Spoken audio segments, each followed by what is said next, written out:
In a forest at night, a boy cuts into the body of the large wolf with his sword as two more approach. He points his axe at them and asks, "Who's next?" They come running in a zigzag, and he fixes his gaze on them. The beasts pounce on him, he sinks his weapon into one and lands another blow to the other's head, slashes one in the eye, and then spins around, sees a huge bite coming from the side, and plunges his sword right into the creature's throat, getting a small bite on the arm in the process. Things started off intense right from the get-go. He's holding back one attacker when another one comes from the side. He slashes it, but gets thrown against a tree. Another one approaches, but this time he greets it with a heavy axe blow, burying the blade in its head, splattering the ground with red. It's finally over. Oh, not really, the boss shows up. He says that thanks to that bastard, he knows the letter is real. But before all this chaos, we have to rewind a few days to when Ian Perkus, our protagonist, was celebrating the end of exams, and his close friend Celine Haster tells him to calm down. It's still only the middle of the year. Another drunkard chimes in telling her to let him enjoy himself. That's Lito Einstein. Ian says that even though he's not good at fencing, he passed thanks to his riding skills and his quickness. The two of them are celebrating like fools, saying how amazing it is to be at the Empire's best academy. Celine says, "You're an idiot. Stop acting like a fool. We have class in the morning tomorrow, so I'm leaving. See you, loser." And Ian says, "Okay, I guess I'll head back. I'm going to sleep. See you tomorrow." Back in his room, he thinks, "Oh man, why did I sign up for morning classes? Worst decision ever, never again." He flops onto the bed, but as soon as he falls asleep, a man appears before him, Delfin, in the middle of a scene full of corpses, someone identical to Ian. He gets up and says that he is approaching and that they needed to stop him, or everything would come to an end. A meteor shower falls, and in the middle of it, our protagonist wakes up. What kind of dream was that? Delfin? Who even is that? I've never heard of him. I probably had that dream because I drank too much earlier, but then he notices a small letter on the table. The strange thing is that the calendar showed a whole week had passed. Pretty confusing. He picks up the letter and sees the handwriting is so detailed it must be from a girl, which means it could be a love letter from one of the popular girls at the academy. Even if he risks being late for class, you can't just leave something like this behind. The letter says, "I thought it was just a silly childhood fairy tale dream, but I never imagined that our names would be recorded in the history books. Tonight I will dream of you too. Sent by Sephia, year 571 of the imperial calendar." Vergus looks at the calendar and sees that the date doesn't match. Whoever this crazy girl is, she put in some effort, but not enough. There's also a part that says if the future isn't protected, the world will perish. He finds it funny. He crumbles the letter and wonders who writes a love letter in such a messy way. Outside, as he's walking, he starts to wonder, why is everyone staring at me? He looks down and sees an axe hanging from his waist. Where did that come from? Everything's been too confusing lately. Suddenly he sees Leto and Celine and calls out to both of them, but the two of them turn away, clearly thinking they don't want to deal with him. Leto says, "Celine, let's just ignore him this time." And she agrees, saying it's better than being dragged into that weird place again. Ian, however, yells, "You bastards, look at me, look over here." Just then, Leto seems to notice something about him, saying that today he actually looks different from yesterday. Suddenly, he runs to give him a hug, saying that he's glad Ian finally stopped being possessed. Ian shoves him away, "Get off me, you idiot!" and asks Celine what he's talking about. She tells him he was possessed for a whole week. A week? Still confused, Ian says, 1 week? But the last thing I remember is saying goodnight to you guys after drinking. She yells that he seriously doesn't remember anything he did. Leto explains that, because of him, the reputation of the three of them is ruined in this academy. The plan had been to take him to an exorcist, but every time he would threaten them with that axe, hey, he admires the axe and asks if they're talking about this one. They tell him to put it down because they're already traumatized. The protagonist is completely lost, trying to understand this whole possession thing. He remembers absolutely nothing, but maybe it's connected to that nightmare. Leto celebrates that it's over, and Celine agrees. At least it ended before another incident could happen. Naturally, Ian wants to know what incident they're talking about. Celine tells him that he went and committed the crazy act of beating up the top student of the second year. Ian thinks that makes no sense. That girl is the one who awakened her aura before anyone else, known as the monster swordswoman, among all the second years, a certain Seria Yurdina. Of course, he says, "You've got to be kidding me." He would never hit someone like her, but Celine explains that he didn't just hit her. She's actually been in the hospital for a week. Now she asks him what he's going to do. Still confused, he asks why he would have to do anything. She reminds him that today they have fencing class. He's going to face her again. Then we see the poor girl crawling, trembling all over, saying that it's unbelievable. Ian, however, just says that the only unbelievable thing is how mediocre she is and punches her in the face again. She goes flying, and then he hits her with a wooden sword right on the back. What the hell is wrong with someone? They need to lock this guy up. It's like Dee Dee's soul took over his body. The students are all terrified. This wasn't just a normal beatdown, and besides, she's supposed to be the best student in the academy.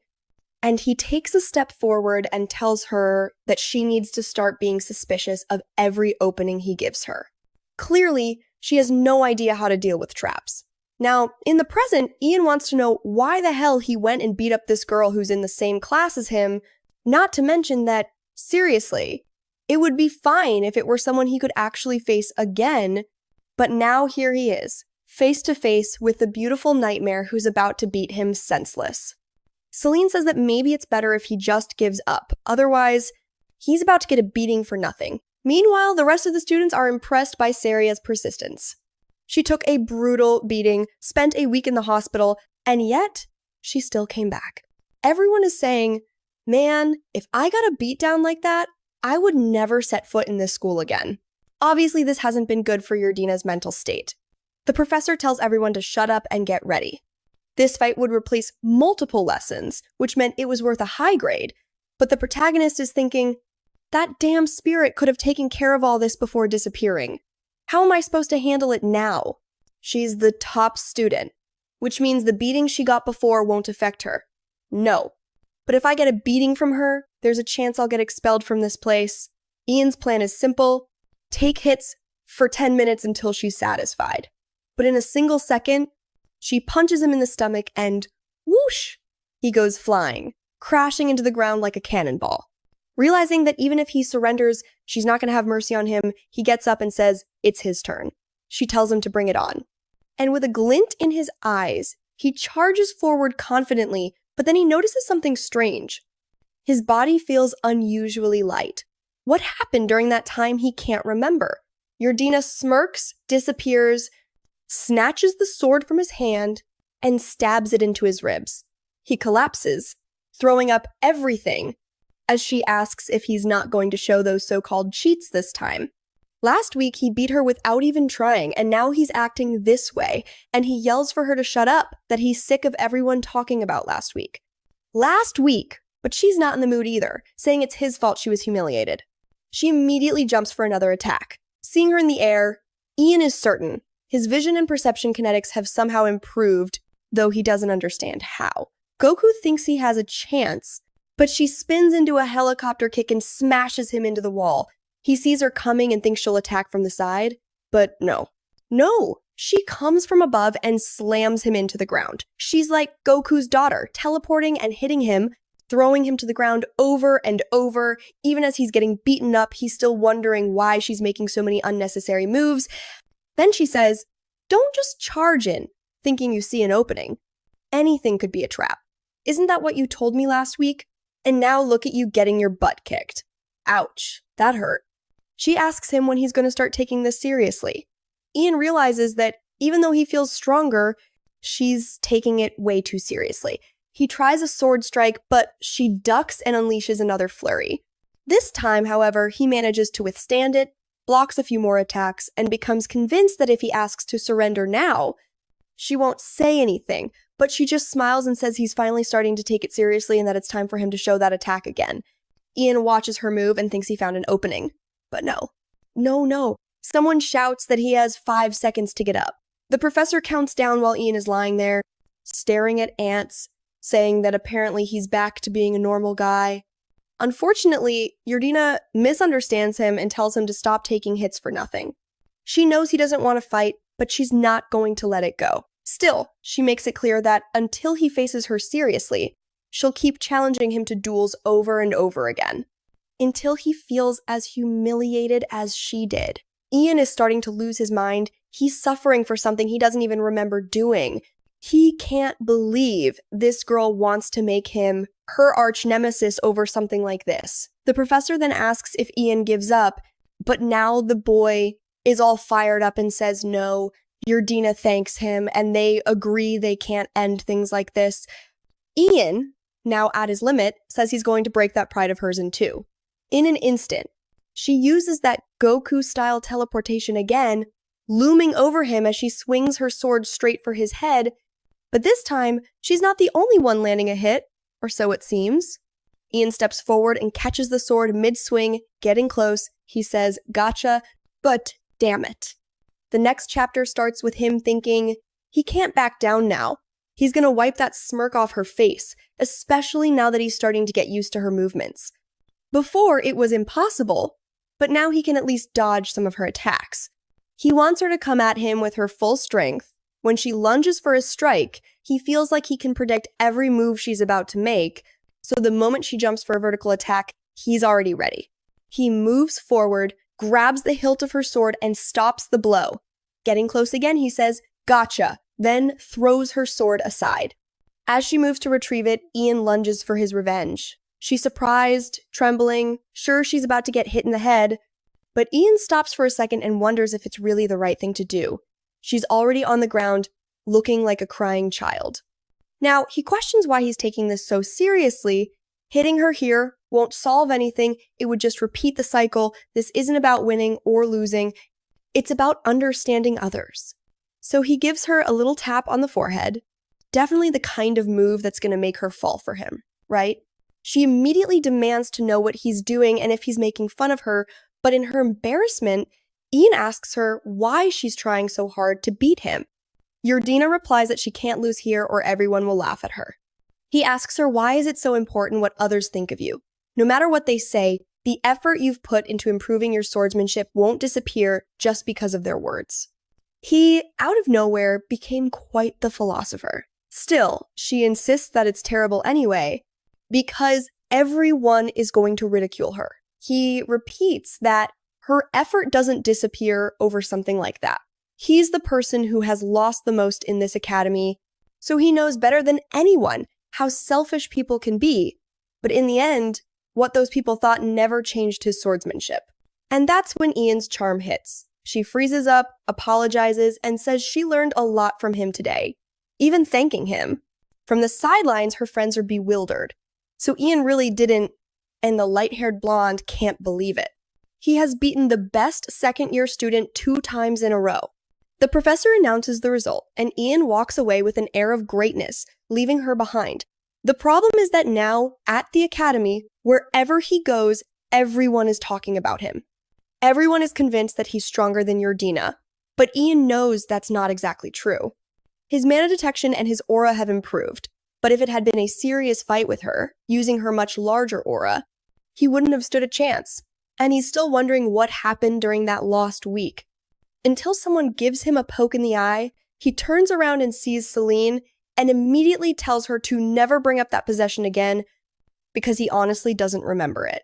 But Celine explains that they spoke with the Saintess from the cathedral and she said that it's fine, so there's nothing to worry about. Besides, who cares about those rumors? It's not like they were that bad. Back then, he was just considered a disgusting loser with no future. So being called a psychopath now isn't so terrible in comparison. And then she even blushes while saying that she heard a girl mention, he's not that ugly. He immediately wants to know who this bold girl is, but Celine steps on his foot and tells him to drop it. What he should be focusing on now is that, as a guy from a commoner family, the nobles at the academy aren't going to just stand by. That's when Leto asks if the rumor is true, that ever since that day, Yurdina hasn't stopped following him. Ian casually says, "Look to your right." They both turn their heads, and there she is, peeking out from behind a tree, all nervous and blushing. And to make matters worse, Celine already looks annoyed by it too. Good grief, Ian, your life is a mess. Trade places with me.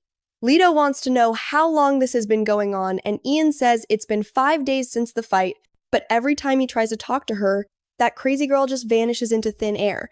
Meanwhile, Yurdina is off to the side, wondering what she should do. She wants to talk to him, and right at that moment, Ian shows up and says he noticed her nearby, asking if she wanted to say something. The silly girl takes off her mask and demands to know how he saw through her disguise. Then she apologizes and says she wants him to help her train, that she wants to get stronger too. Our protagonist is baffled. What could he possibly teach the top second-year student aside from giving her psychological advice? There's nothing he can pass on to someone like her. Besides, he wants to kill these rumors, not create more. That's why he apologizes, but he simply refuses. She insists, saying he must have a lot to teach her, but he just walks away, saying he only won by a fluke. So she asks him to at least help her until the festival of the house. That's when Ian remembers that the letters also mention this festival. Something about numerous accidents. A certain Emma from the alchemy department had gone out to gather herbs, and she ended up being killed by mysterious monsters. The weird girl is just standing there, all awkward, twiddling her fingers like a shy otaku at a convention, saying he could be a little nicer, but Ian is too stubborn to waste time on it. He tells her to talk to a professor instead. Then he runs past his friends, saying he has something important to check on. Until now, he hadn't really believed in those letters, but the fact that his friends' names were written in them has him worried. In an alchemy workshop is Emma, probably working with a test tube. Ian is sure she knows something. The third letter talked about getting used to living in Erincourt, a deserted place where the sun was scorching and the sea shimmered. There was a saying that if you looked through a fairy's eyes, you would find hidden treasures, and now, writing letters had become a part of his daily life.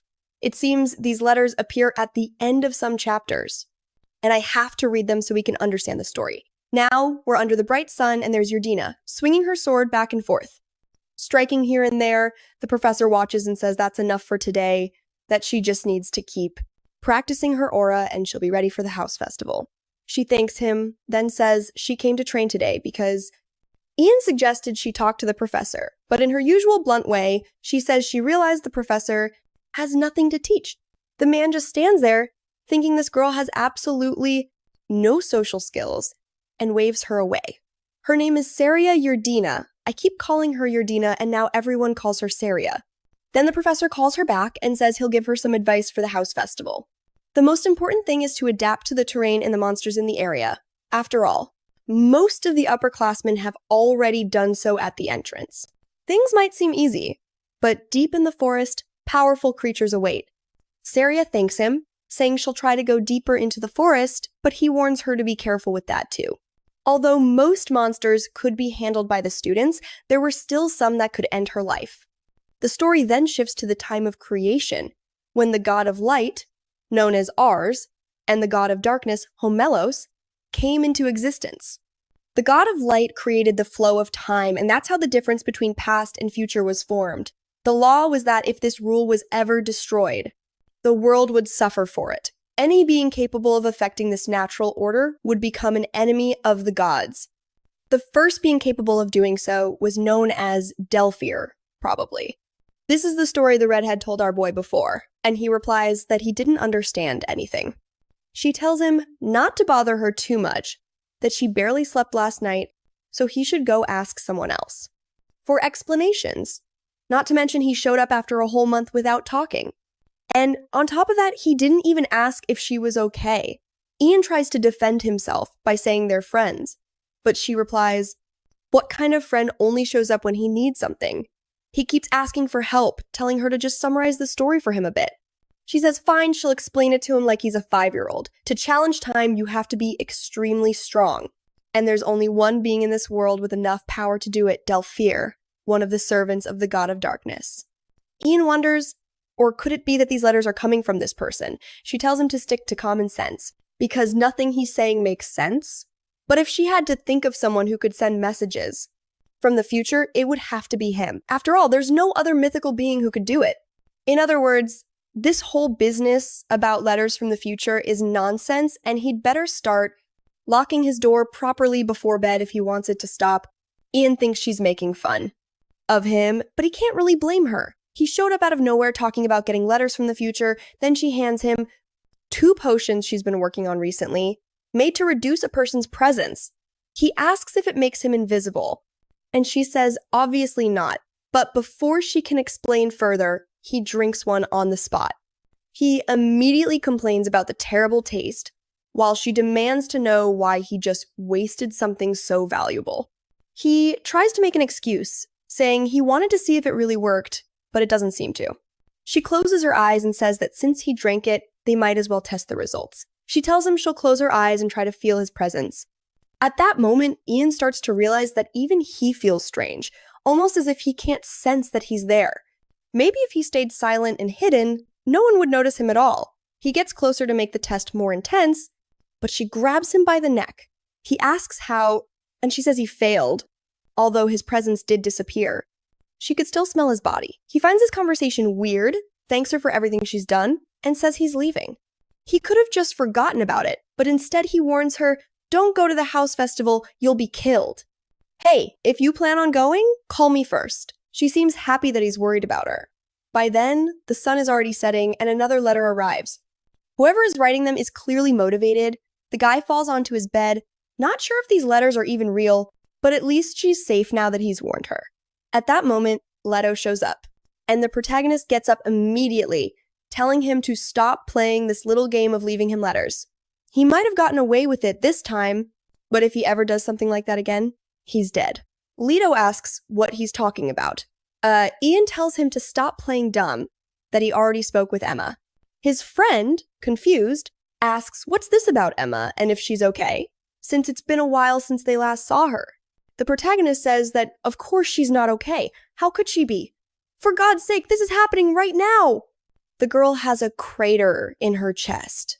In the last letter, the woman complains that she's been sending him a letter almost every day, while he replies, at most, once a week. In the next chapter, we find Emma apparently being treated. The protagonist had warned her not to go to the forest, but she insisted, and I'm over here thinking, I'm sick too. Girl, come take care of me. The high priestess, Leto, and Ian are there praying too, but the priestess says this girl just had bad luck, that monsters don't normally appear in that area. At the same time, Emma was smart enough to drink a potion that made it seem like she was already dead. Otherwise, she definitely wouldn't still be alive. The protagonist asks the priestess to save his friend, but apparently, in this world, priests are capitalists. You have to offer something of great value to use as an offering and create a miracle. And he points out that she's the daughter of an herbalist. She obviously doesn't have any rare items. The priestess explains that the offering doesn't have to be something of high monetary value, just something hard to get. Still, she tells them to prepare for the worst. She says they can leave now, but Ian refuses. He stays because he was the last person who saw Emma. She tells him not to blame himself, then uses a power meant to help someone regain their peace of mind, but apparently it didn't affect anyone because Leto is still punching the wall, demanding to know why a monster suddenly appeared at the entrance of the forest. Ian wants to say something, but just then someone calls out to his daughter. The father comes in crying, asking why this happened to her. It turns out the father wasn't allowed to see her because of the ritual, but honestly, our boy thinks the ritual was a sham, especially since they're all poor. Leto and Ian aren't from noble families. They basically got into this academy on scholarships. That means they didn't have anything rare to offer to make the ritual more effective. So Ian hands the potion he had received from her to the father, saying he should carry his daughter's achievements with him. But the father grabs him by the shoulder and says no, he wants Ian to keep the potion, but to never forget Emma. Seeing this, the protagonist wonders why he didn't take the letter more seriously. To be fair, he did warn her. He told her, don't set foot in the forest, and she went and did exactly that. But he still feels his warning was too vague, that he should have been more forceful. He might not know if the letter is really from the future or if everything it contains is real, but now he feels he can't afford to ignore what's written in them. He needs to find this Sephia, the one responsible for all the writing, and make sure to prevent dangerous events from happening. Apparently, the funeral has already taken place. There's no idea what exactly happened there. Leto, of course, wants to know who this Sephia is, and if our clueless protagonist got himself a girlfriend. Ian smacks him in the face, telling him to get lost, that he doesn't have a girlfriend. She's just the person who, in theory, is behind the letters, but Leto is still curious, wanting to know which girl has him so worked up. So the protagonist hits him again, telling him to shut up. That's when Leto mentions that Sephia is the name of a flower, so maybe it's just someone using a nickname, not her real name. The Sephia flower comes from the north, and the Northern Territory belongs to the Yurdina family. Leto reaches the same conclusion as him. The only person that comes to mind is that strange girl who's always hiding behind the trees. They both arrive at the same thought, and sure enough, the weirdo shows up, offering him bags of money, saying it's compensation for helping her. He's totally confused. Not only does he not remember helping her, but that this is way too much to offer. She's giving it because she thinks he refused to teach her, since she was basically asking for free training. He asks, "Why is she so desperate to learn from me?" The girl, rather modestly, replies that it's because she has nothing left to learn from anyone else. The protagonist thinks to himself that the moral lesson he gave her clearly did nothing for her. Nothing. He tells her that she already seems to be fine on her own and that she should continue on that path, but she replies that she can't afford to miss her chance at this year's house festival. At that moment, he remembers the letter also mentioned Seria participating in the festival, so he calls out to her and says that from today on, they'll train together. He wants to find out if the Sephia from the letter is actually Seria Yurdina. Several days pass after they start training. The first thing he learns is that she has zero social skills, so bad that she even has the nickname the Rude One of the Yurdins. Second, he discovers that high-ranking nobles train nonstop all day, using healing potions to recover and keep going. During one of these runs, she injures her foot, but she's fine, she's just gonna drink a potion and keep moving. Ian tells her to take it easy, that the potion might heal fatigue, but the strain on her joints and muscles won't go away. He asks why she keeps saying the hunt is her last chance.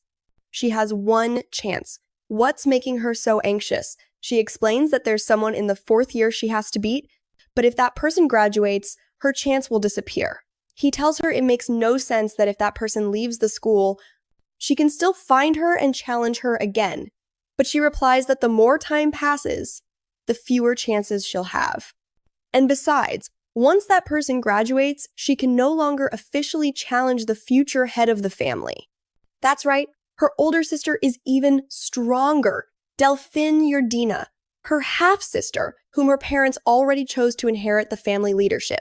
Since Seria comes from a branch family, she doesn't even have the right to challenge her sister. The only place she has a chance is at the academy. Letter number 5 talks about how sad the girlfriend is because she can't help him in this time of his suffering. In the next chapter, Seria is listening to the sounds of worms, while Delfin congratulates her on the hard work she's been doing. It's a shame she was born without enough talent and can never beat her. Poor Seria knows that in her family, no one is on her side. All she wants is for someone to believe in her. And now, here she is, watching our boy tell her she should be able to move again. To have power within her family, she would need allies, and maybe she should ask him. We fast forward, it's already the day of the hunting festival. The academy's main event, they throw you into the forest and you hunt beasts. Whoever kills the strongest one wins. Not dangerous at all, right? Especially considering that a student recently died after entering the forest. According to the letters, the protagonist knows that Seria will participate, of course, and that Sephia will approach him. The problem is, he still has no idea who she is, and that has him confused. Just then, Celine calls out to him, telling him to come with her. With a bewildered look, he asks, "What's the rush?" She tells him to stop being stupid, that they're going together because obviously Seria wouldn't go with him after he hit her. The protagonist explains that Seria herself offered, but then Celine gets angry, demanding to know why he's always on Seria's side. Out of nowhere, he grabs her head, and she, confused, asks what he's doing. Suddenly, things take a turn.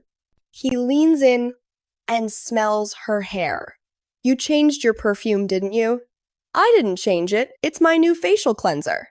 The guy pulls the perfect subject-changing technique, the cunning bastard. Celine seems worried about the test, but Ian tells her not to worry, that he's just going to take a look around the forest. You know, the same forest where the last person who went in ended up with a crater in their chest and died. And speaking of which, that girl, no one even remembers her anymore. Ian knows exactly what he's saying here, but the letter already made it clear there's going to be a magical beast attack, which means a bunch of people are going to die. Dude, have you thought about warning the authorities, or do you really think you're the protagonist who's going to defeat them all by yourself? Well, in this case, he's there all dramatic thinking, I'm the only one who knows the dangers in that letter. Tell more people, for the love of God, but apparently that's not going to happen because the professor calls everyone over and says he's going to explain how the points will be awarded. As you probably know, the forest is full of magical beasts. Obviously, the goal is to kill them, but you must be careful because the beasts are very close to the border. That could mean that the ones deeper in the forest have also started to come out. He unsheaths his sword and hits a tree, telling them they need to get used to fighting in an environment where there are countless things around that you don't expect.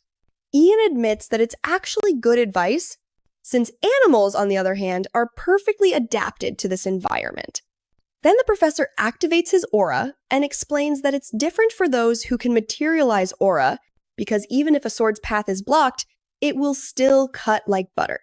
And so the enemy of Greenpeace kills 5 or 6 trees for no reason at all, but warns everyone to be careful because in this test they can die. Now they must pair up and prepare, but they must also remember not to go into the deep forest because it's too dangerous. Knowing what's about to happen, Ian is sure it's better to stick with a large group, but these guys telling everyone to go in pairs is insane to him. The best option would be to inform as quickly as possible the professors about the appearance of magical beasts. Of course, as soon as the topic of partners is mentioned, Celine asks if they'll go together and is completely ignored. He simply grabs Seria and says they'll be partners. Only this protagonist could manage to be so annoying and still keep rejecting girls. A while later, they arrive at the area the professor said was the boundary, but so far, not a single beast. Seria comments that she doesn't sense anything, and since she's skilled at that, Ian is sure the area is empty. He suggests they take a short break and tells her to stay alert. He's there leaning against a tree while Seria fidgets restlessly, which makes him think that maybe there's a shortage of men in this world.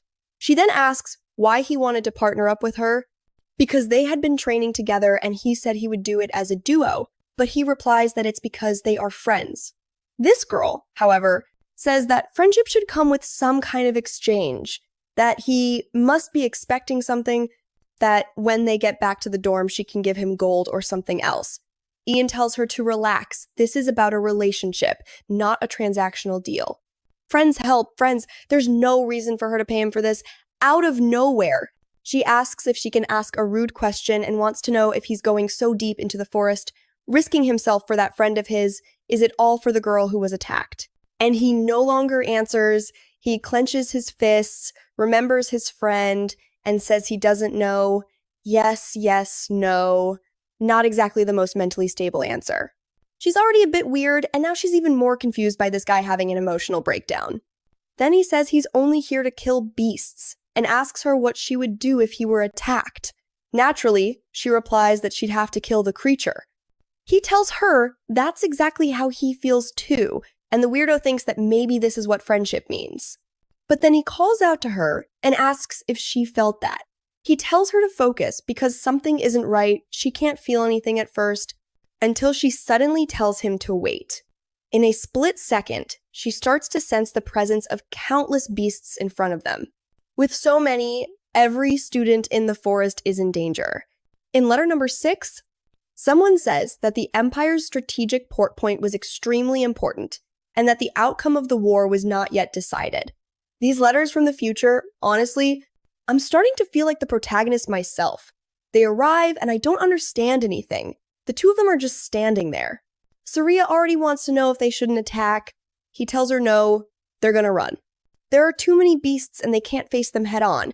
He asks if she's ready, and on the count of 3, they both take off running.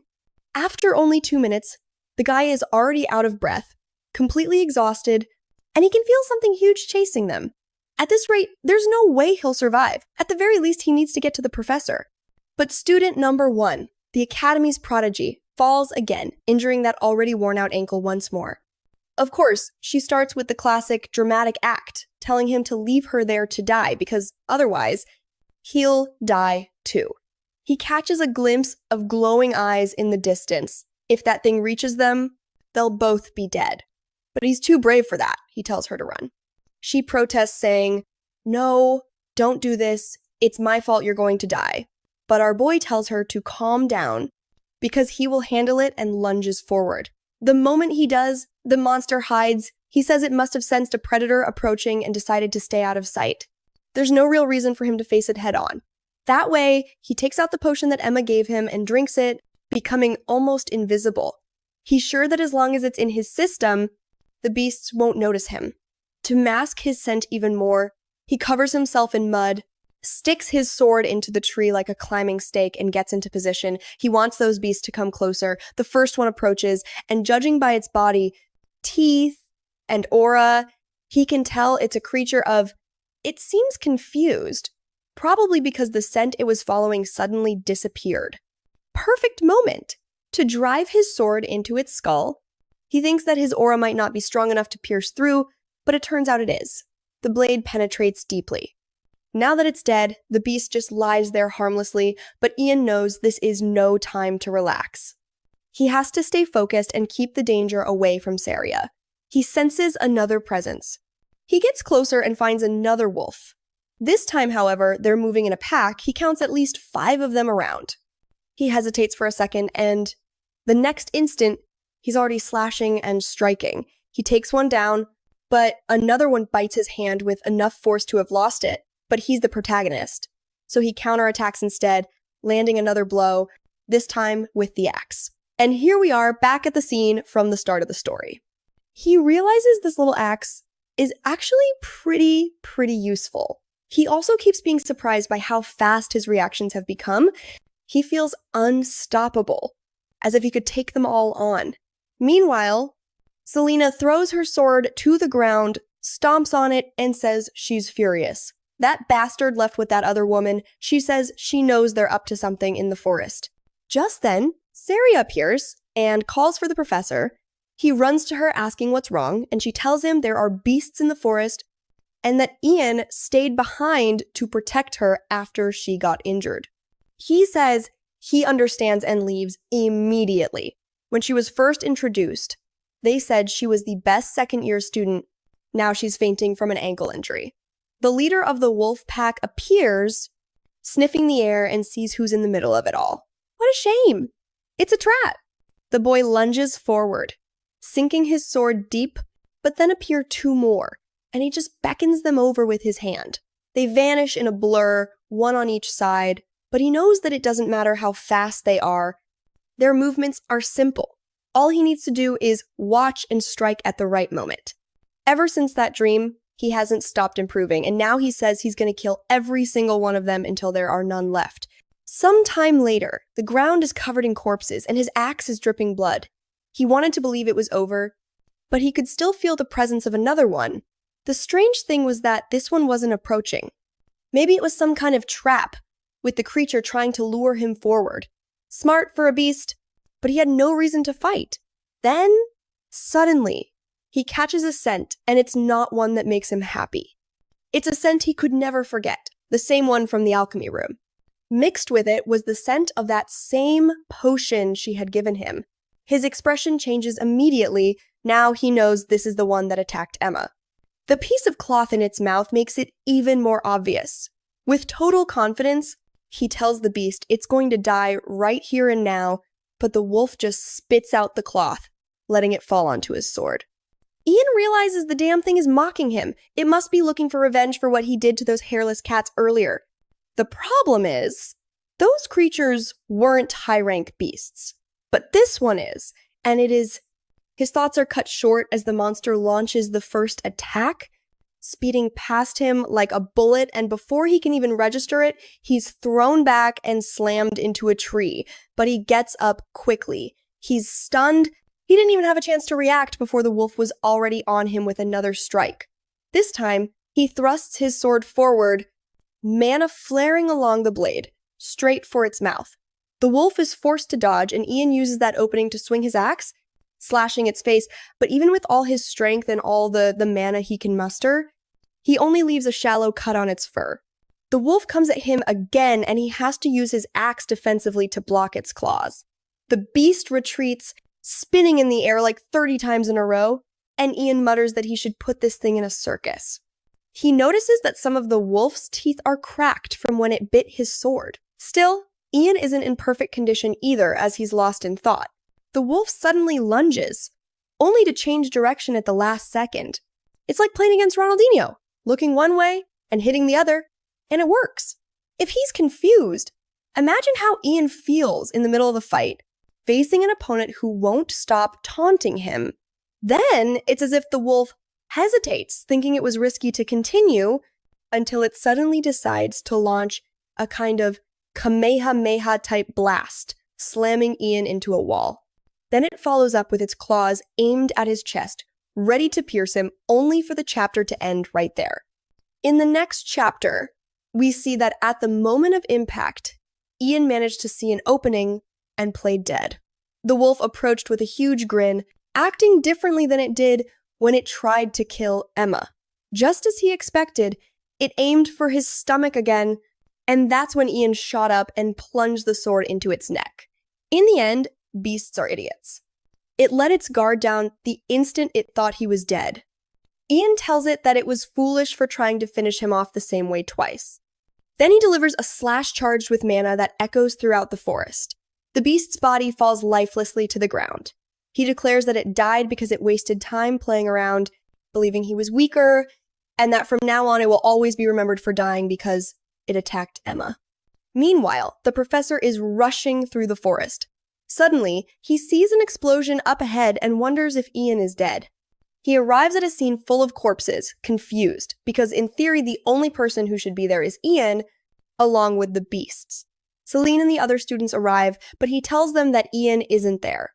They'll have to go deeper into the forest. Then, someone quietly calls out to Celine from the side. It's him, the aura farmer, sitting right next to the wolf's corpse. He calls out to the others, mocking them for taking so long to arrive. He even gets emotional, calling out to this professor, Derek, who really did absolutely nothing. And with that, Ian collapses, only to open his eyes later inside the saint's temple. From what he's heard, it will be a while before he can leave that place.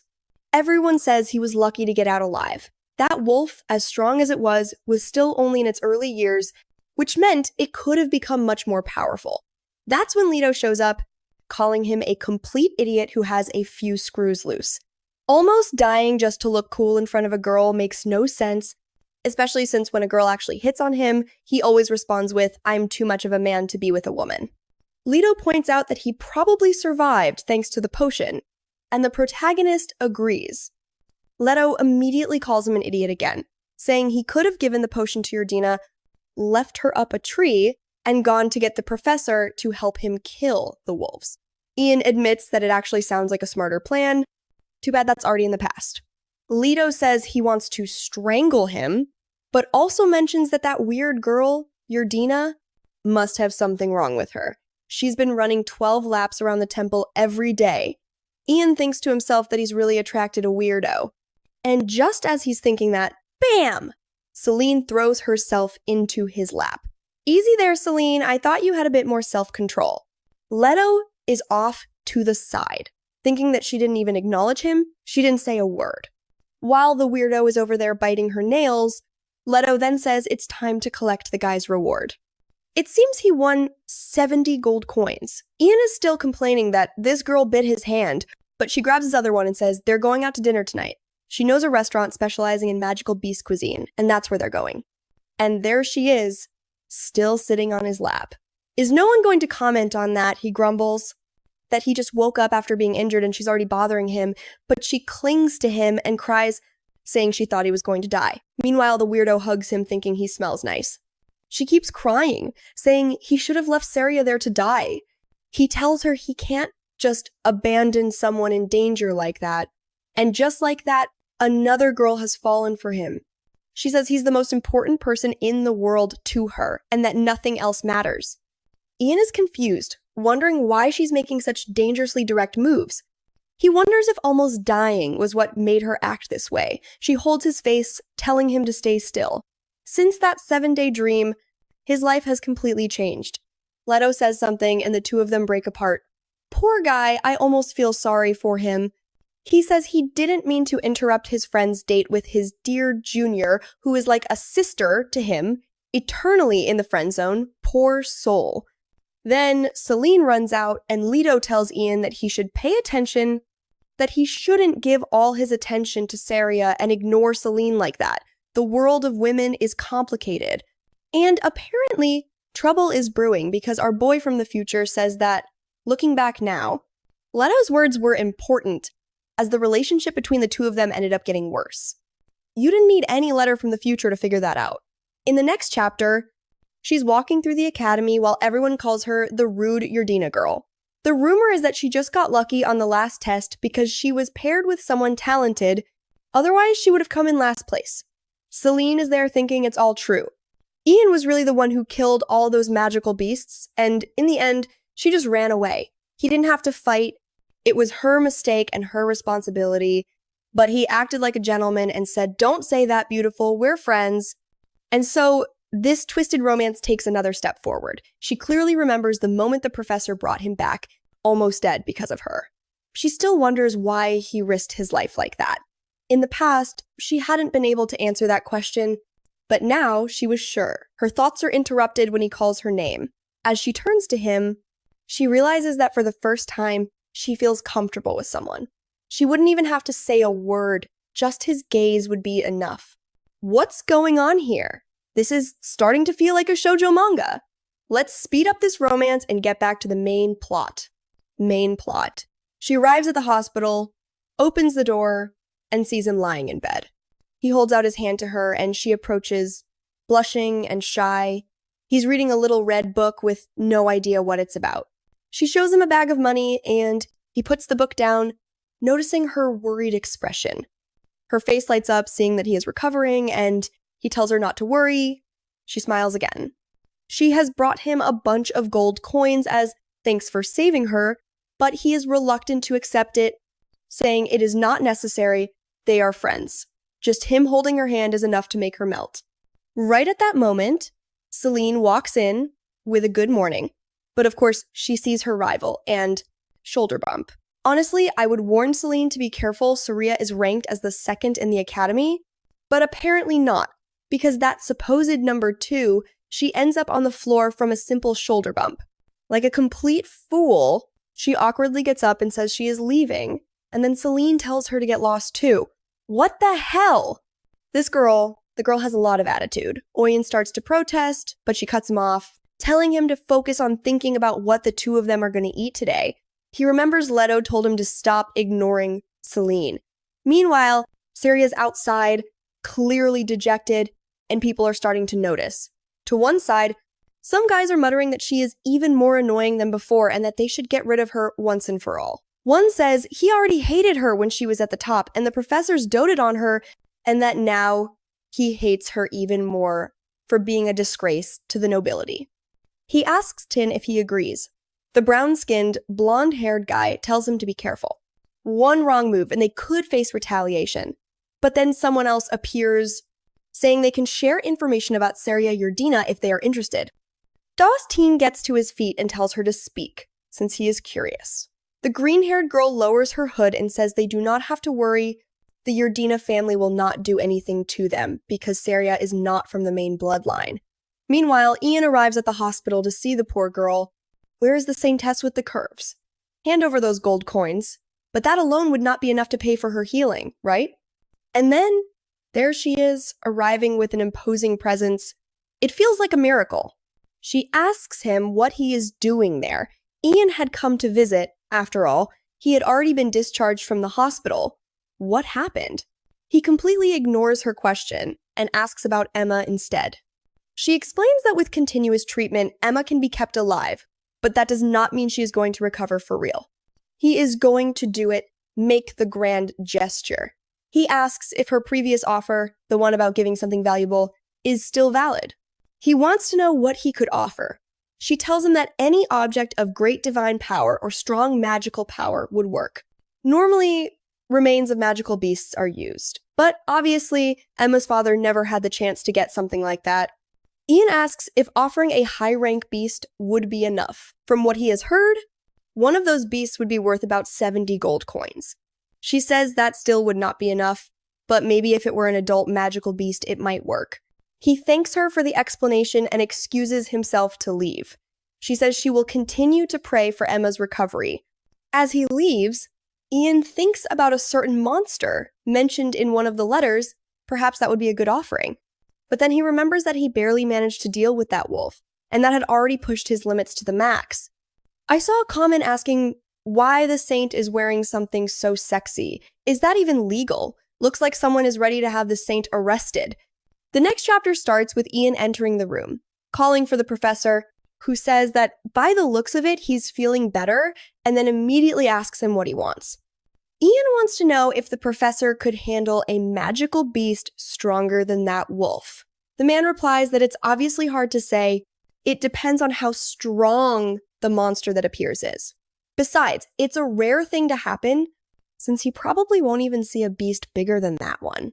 Ian finds it strange. With so many creatures appearing out of nowhere lately, how can the professor be so sure that a bigger one won't show up?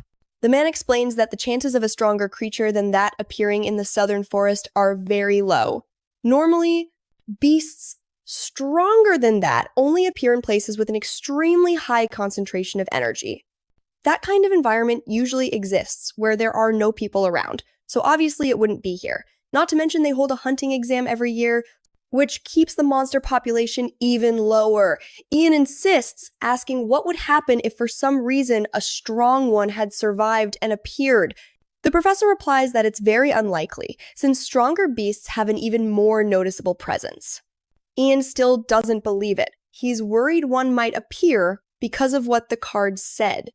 But the professor insists that the hunting competition is when everyone goes after the strong beasts. So if there were one of that type nearby, they would have already found it. Out of nowhere. Ian twists the professor's words and says it sounds like he doesn't care if the students die. The poor man is surprised and says that's not what he meant at all.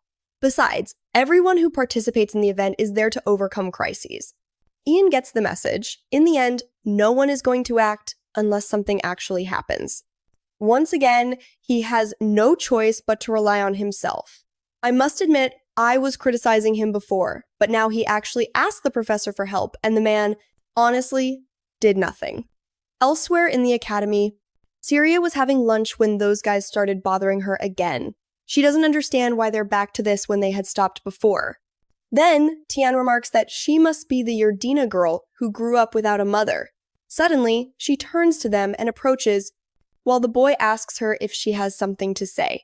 Seria calms down and turns away, thinking she doesn't know where they could have heard that, but she's not going to waste her energy on it. Tian then tells her to keep ignoring him, just like she has always ignored everyone, and follows it up with a kick to her arm, calling her the supposed genius of the Yurdina family. Her food falls to the ground along with her, and to think the narrator said before that she was number 2 of the second year. It seems the second year isn't that impressive after all. The scene changes to Ian walking through the academy, thinking that he won't have to eat hospital food anymore. That's when he hears some guys talking about someone who was trembling at the academy.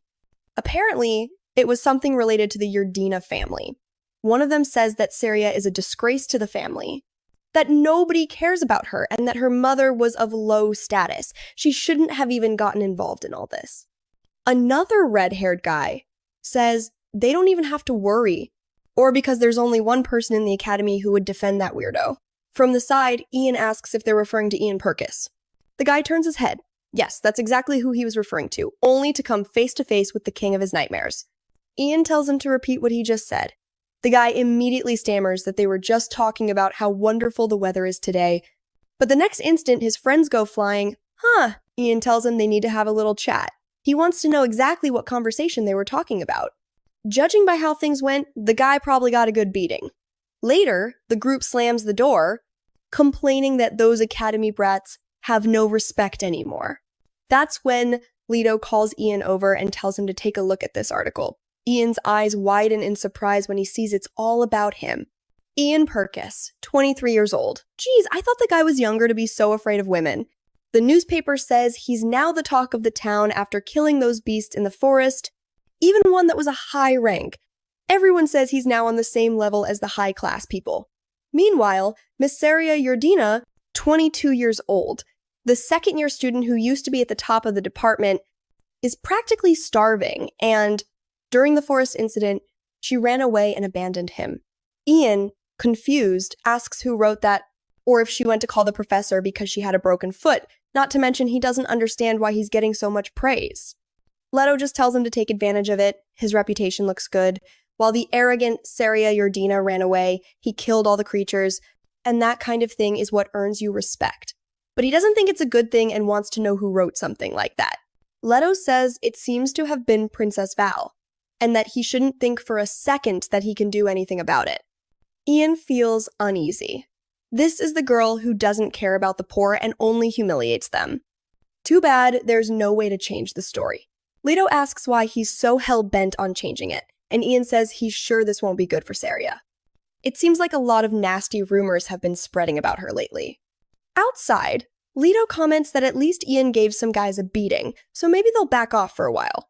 Leto asks what year they were in, and Ian says they were all second years, one blonde and another with brown hair. Leto says they must be part of T's group, who's a third year, and he has a bad feeling about all this. For so many people to suddenly start provoking Seria, someone must be pulling the strings. One possibility is that it's 10, since he's from the north. Maybe he got information about her through his connections. Ian says he gets it now. One thing is clear, they're going to have to confront that group. So they go ahead and find her there, and he calls out to her. And she turns around, looking all messy like an idiot. I'll always make a point to remember that, in theory, she was the top student of the second year. He asks what happened, and she remembers a little earlier when she was walking through the academy and someone commented that even her mother was from a low-class background. The friend agreed and said that the head of the Delfin family probably found her mother on the streets. At that moment, Celine had had enough. She had been holding back. But she was about to say something when the guy came over. He asked her what she was looking at. They said they were talking about another girl, not her. Unless, of course, the story just happened to be the same. She lost control and lunged forward. But apparently, they had activated some kind of earth magic right under her. And she tripped. At that moment, she seemed to be immobilized. And the guy walked up and poured wine on her head. Top 10 most useless women in stories. She just laid there like trash on the ground, like an ant. She says she held back because it was better than fighting and causing more trouble. Ian wants to know who the bastard was, but she just replies that the guy apologized and said it was an accident, and since the insults weren't directed at her by name, she can't really prove anything. And she's just sitting there crying, saying she knows that if she complains, it'll just cause more trouble for her family. This girl is so dumb, I'm actually starting to feel sorry for her. Is this my type? I would have never thought. She wipes her tears and thanks him for listening, says she's okay, but he tells her, I know she might be, but he's not okay with it. He's gonna go pick a fight. Elsewhere in the academy, all the guys are hanging out like jerks, talking as usual. About the loser who fell for it like a fool. Diane says it's hilarious, and his friend replies that it must have been the most luxurious bath of her life. And right on cue, look who shows up. His face is all dark, making it clear he's in a bad mood. Don't even bother talking to him. He goes straight for those bastards and demands they tell him where they heard about the maid's life. One of them just smirks arrogantly and asks why he should tell him anything. Ian doesn't waste any time. He lands a punch right in his face and sends him to the floor. The guy warns that he must be trying to destroy his whole family. But Ian doesn't care and keeps wailing on him. He throws him away, and another one, all stiff and awkward, rushes in to throw a punch. But Ian cuts him off, sending him flying like he's about to take off, and Ian stays cool. building up his aura, telling them they better be ready to talk. They have to tell him everything and apologize. He notices the other guys are wielding swords, which means they're not magic users. Besides those two idiots, the only one worth worrying about is Tin, a top third-year student, so obviously. He won't be easy to beat, but Ian isn't worried about that right now. First, he's going to take care of these two and then deal with the last one. The guys charge in all hyped up, but Ian thinks this is going to be easy. He decides to make his move. First, he steps forward, blocks one guy's attack, makes him stagger, glares at him, and then chops him on the back of the neck. He looks around, wondering where the others went, and then bam, he gets hit on the back of the head. When he turns around, two of them are already jumping him, but he blocks the attack, throws them off, and just like that, sends them flying. This guy really has a talent for sending people flying. Then he punches another one right in the head flies off and smashes into another's face. Wait, did he just use the axe? That one won't be getting up again. He took a direct hit to the skull, and now the only one left is Tin, who gives him that condescending look and unsheathes his enormous sword, wanting to know how Ian has improved so much. He guesses that maybe Ian got some miracle drug from the Yurdina girl during their morning training. Ian demands to know why he's aware that he and Seria trained together. Tin smirks maliciously and says he's been watching him closely lately since he's been attracting attention, especially for defeating Seria herself, and just like that, suddenly, Tin is already in front of him. The guy is like the Flash. The problem is that Tin's sword is much bigger and sends Ian flying. He tells Ian that he might have talent, but he still doesn't have any magic. Ian knows he's right, but he'll still find a way to win. The fight erupts in lights and explosions, but it won't be that easy. Tin summons a magic circle in the middle of the arena and casts a lightning bolt. So the guy is more of a mage than a swordsman. He tells Ian to give up, that he's not going to win just by standing still and dodging. Ian yells at him to shut up, but Tin replies that if Ian wins fair and square, then he'll shut up.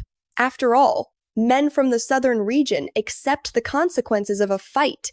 Ian knows this jerk is a liar. He mistreats Seria just because he can't beat her, and now he's coming out with this nonsense. Tin charges again, and Ian already knows the attack is coming from above, but then, in a flash of lightning, he takes a hit to the arm that explodes against the ground. He gets up, breathing heavily, while Tin says he's curious. When he saw Ian fight against Seria, he noticed that he dodged attacks that should have been impossible. Ian knows exactly why. It was when he was possessed by the spirit. And speaking of which, it happened once and never again. Honestly, the spirit could have been his mentor. Take control of his body, charm all the girls in the school, and then leave Ian to deal with the chaos. It would have been hilarious, but there's no way the author would give us that. Looking at the ground, Ian remembers someone mentioned that he seemed to be using a technique called spatial steps, and a way to make it easier is to use it on soft ground, which luckily is the case here. Observing the terrain, he seems to find the path to win this fight. Meanwhile, Tin keeps attacking, saying he's interested in knowing how he executed that move. While dodging, Ian just waits for the perfect moment. The blonde guy keeps laughing, asking what's wrong. Had he already lost the will to fight? If that was the case, he was going to lunge forward and end it once and for all, but just then his foot sinks into the ground. And that's when Ian moves to the side, dodging the attack, and then comes the axe swing. Seriously? I don't even know how that thing hasn't taken someone's head off yet. How is that even possible? He swings it right at the guy's face. What is this? A toy? And of course the follow-up is obvious, isn't it? After smashing someone's face, what do? You throw him to the ground, get on top of him, and choke him. Our dear Ian avoids women only to mount the blonde guy instead. At least he tells him to shut up before hitting him with the axe again, though apparently it's still a toy. I think he's hitting him with the hilt instead of the blade. Ah, now it's clear. He's using the blunt side and warns him he's going to smash his head in until there's nothing left. He really leaves the guy wrecked, at least for now. Then, someone in the background shouts, asking how he dares, and says that he's Lupin, son of the Count of Rhinella, and warns that Ian is finished, but he almost gets an axe to the skull himself. Ian asks him if he wants his head smashed in too. He tells him to start talking unless he wants to find out, and the guy replies that he doesn't know her personally, but that she was a green-haired girl. Everything they found out about Seria's mother and all the rumors came from that woman. Ian gets closer and says that you really can't expect much from trash like him, but to remember well that if this happens again, there won't be a next time. Leaving everyone beaten up, Ian is confident that at least they'll stop bothering Seria. The problem now is that he has to figure out who this person spreading the rumors is. Meanwhile, Seria is walking through the academy looking for him. She's worried he went off to do something because of that conversation they had. Then 2 girls see her and say they found the lost orphan. They tell her not to call them mom just because she doesn't have a family. Seria holds back, wishing to cut them down with her sword, but decides it's not worth it. Still, the pests keep saying they feel like she's a little worked up. Then Tin shows up and tells them to shut up. I don't get it. He has that malicious expression, but he's saying they'd better not do anything unless they want to get beaten up just like he was. And apparently it's working, because all the girls kind of apologize, but I'm not sure what his game is. He keeps giving off this negative aura. He tells them they have no escape and that they'll be beaten by Ian Perkus, just like everyone else. Or he could be trying to set something up, like getting Ian to attack the nobles and then have to be expelled. I don't know, maybe. Or maybe not, because now they're all bowing to Seria, who tells him that she didn't expect him to put on that whole act and that if he wanted to talk, he could have just found her later. The artist really needs to change these backgrounds again. It looks like he's doing something intense, whispering threats in her ear, but actually he's saying that he's afraid of being humiliated if rumors spread that he went to beat someone up, so he'd rather apologize first. That said, he tells her to let Ian know that they apologized, and then he leaves. As soon as they leave, other girls come up to apologize. It's almost like they're pretending that Ian was some kind of exorcist who broke their spines. Now, Seria can only think that she can't keep depending on him like this. Next time she's going to handle things with her own hands. Yeah, right, I doubt it. And we're back to the Saintess, who should really be in jail for the way she dresses. She tells Ian to stop putting himself at risk. She heard he beat up 8 people yesterday, and that if it weren't for the Rhinella family, this would have gotten completely out of hand. He asks what she's talking about, and she explains that the Count was extremely displeased. Ian thinks that maybe, judging by what that Lupin guy said, that must be the kid's father, probably the reason he didn't get into trouble. That kid really kept his mouth shut. The indecent Saintess says she's already heard the story of the boy from before and knows he's a good person. Plus, she owes him a favor from last time. He asks what last time she is talking about, and she warns him not to something that week that he doesn't even remember. Apparently her name is the Saint. He still doesn't know her real name. She is a seraphic being whom he would have never had the chance to meet if it weren't for the Academy. What he doesn't understand is what huge favor he owes her for her to always be covering up the problems he causes. Then Eli, another one who's always flustered. I've said it before, every girl in this academy seems to be, opens the door and asks if he's okay and immediately hugs him. She seems jealous that he caused all that chaos for Seria, but he says he would have done the same for her. After all, he had already promised her. She replies that it seems he does remember then. And so he remembers a time when her family was having difficulties and she was crying in the flower garden when he saw his best friend crying that day. He swore that he would always protect her. She hugs him again and he tells her not to worry, telling her that she is like a little sister to him. And here comes the legendary reverse friend zone.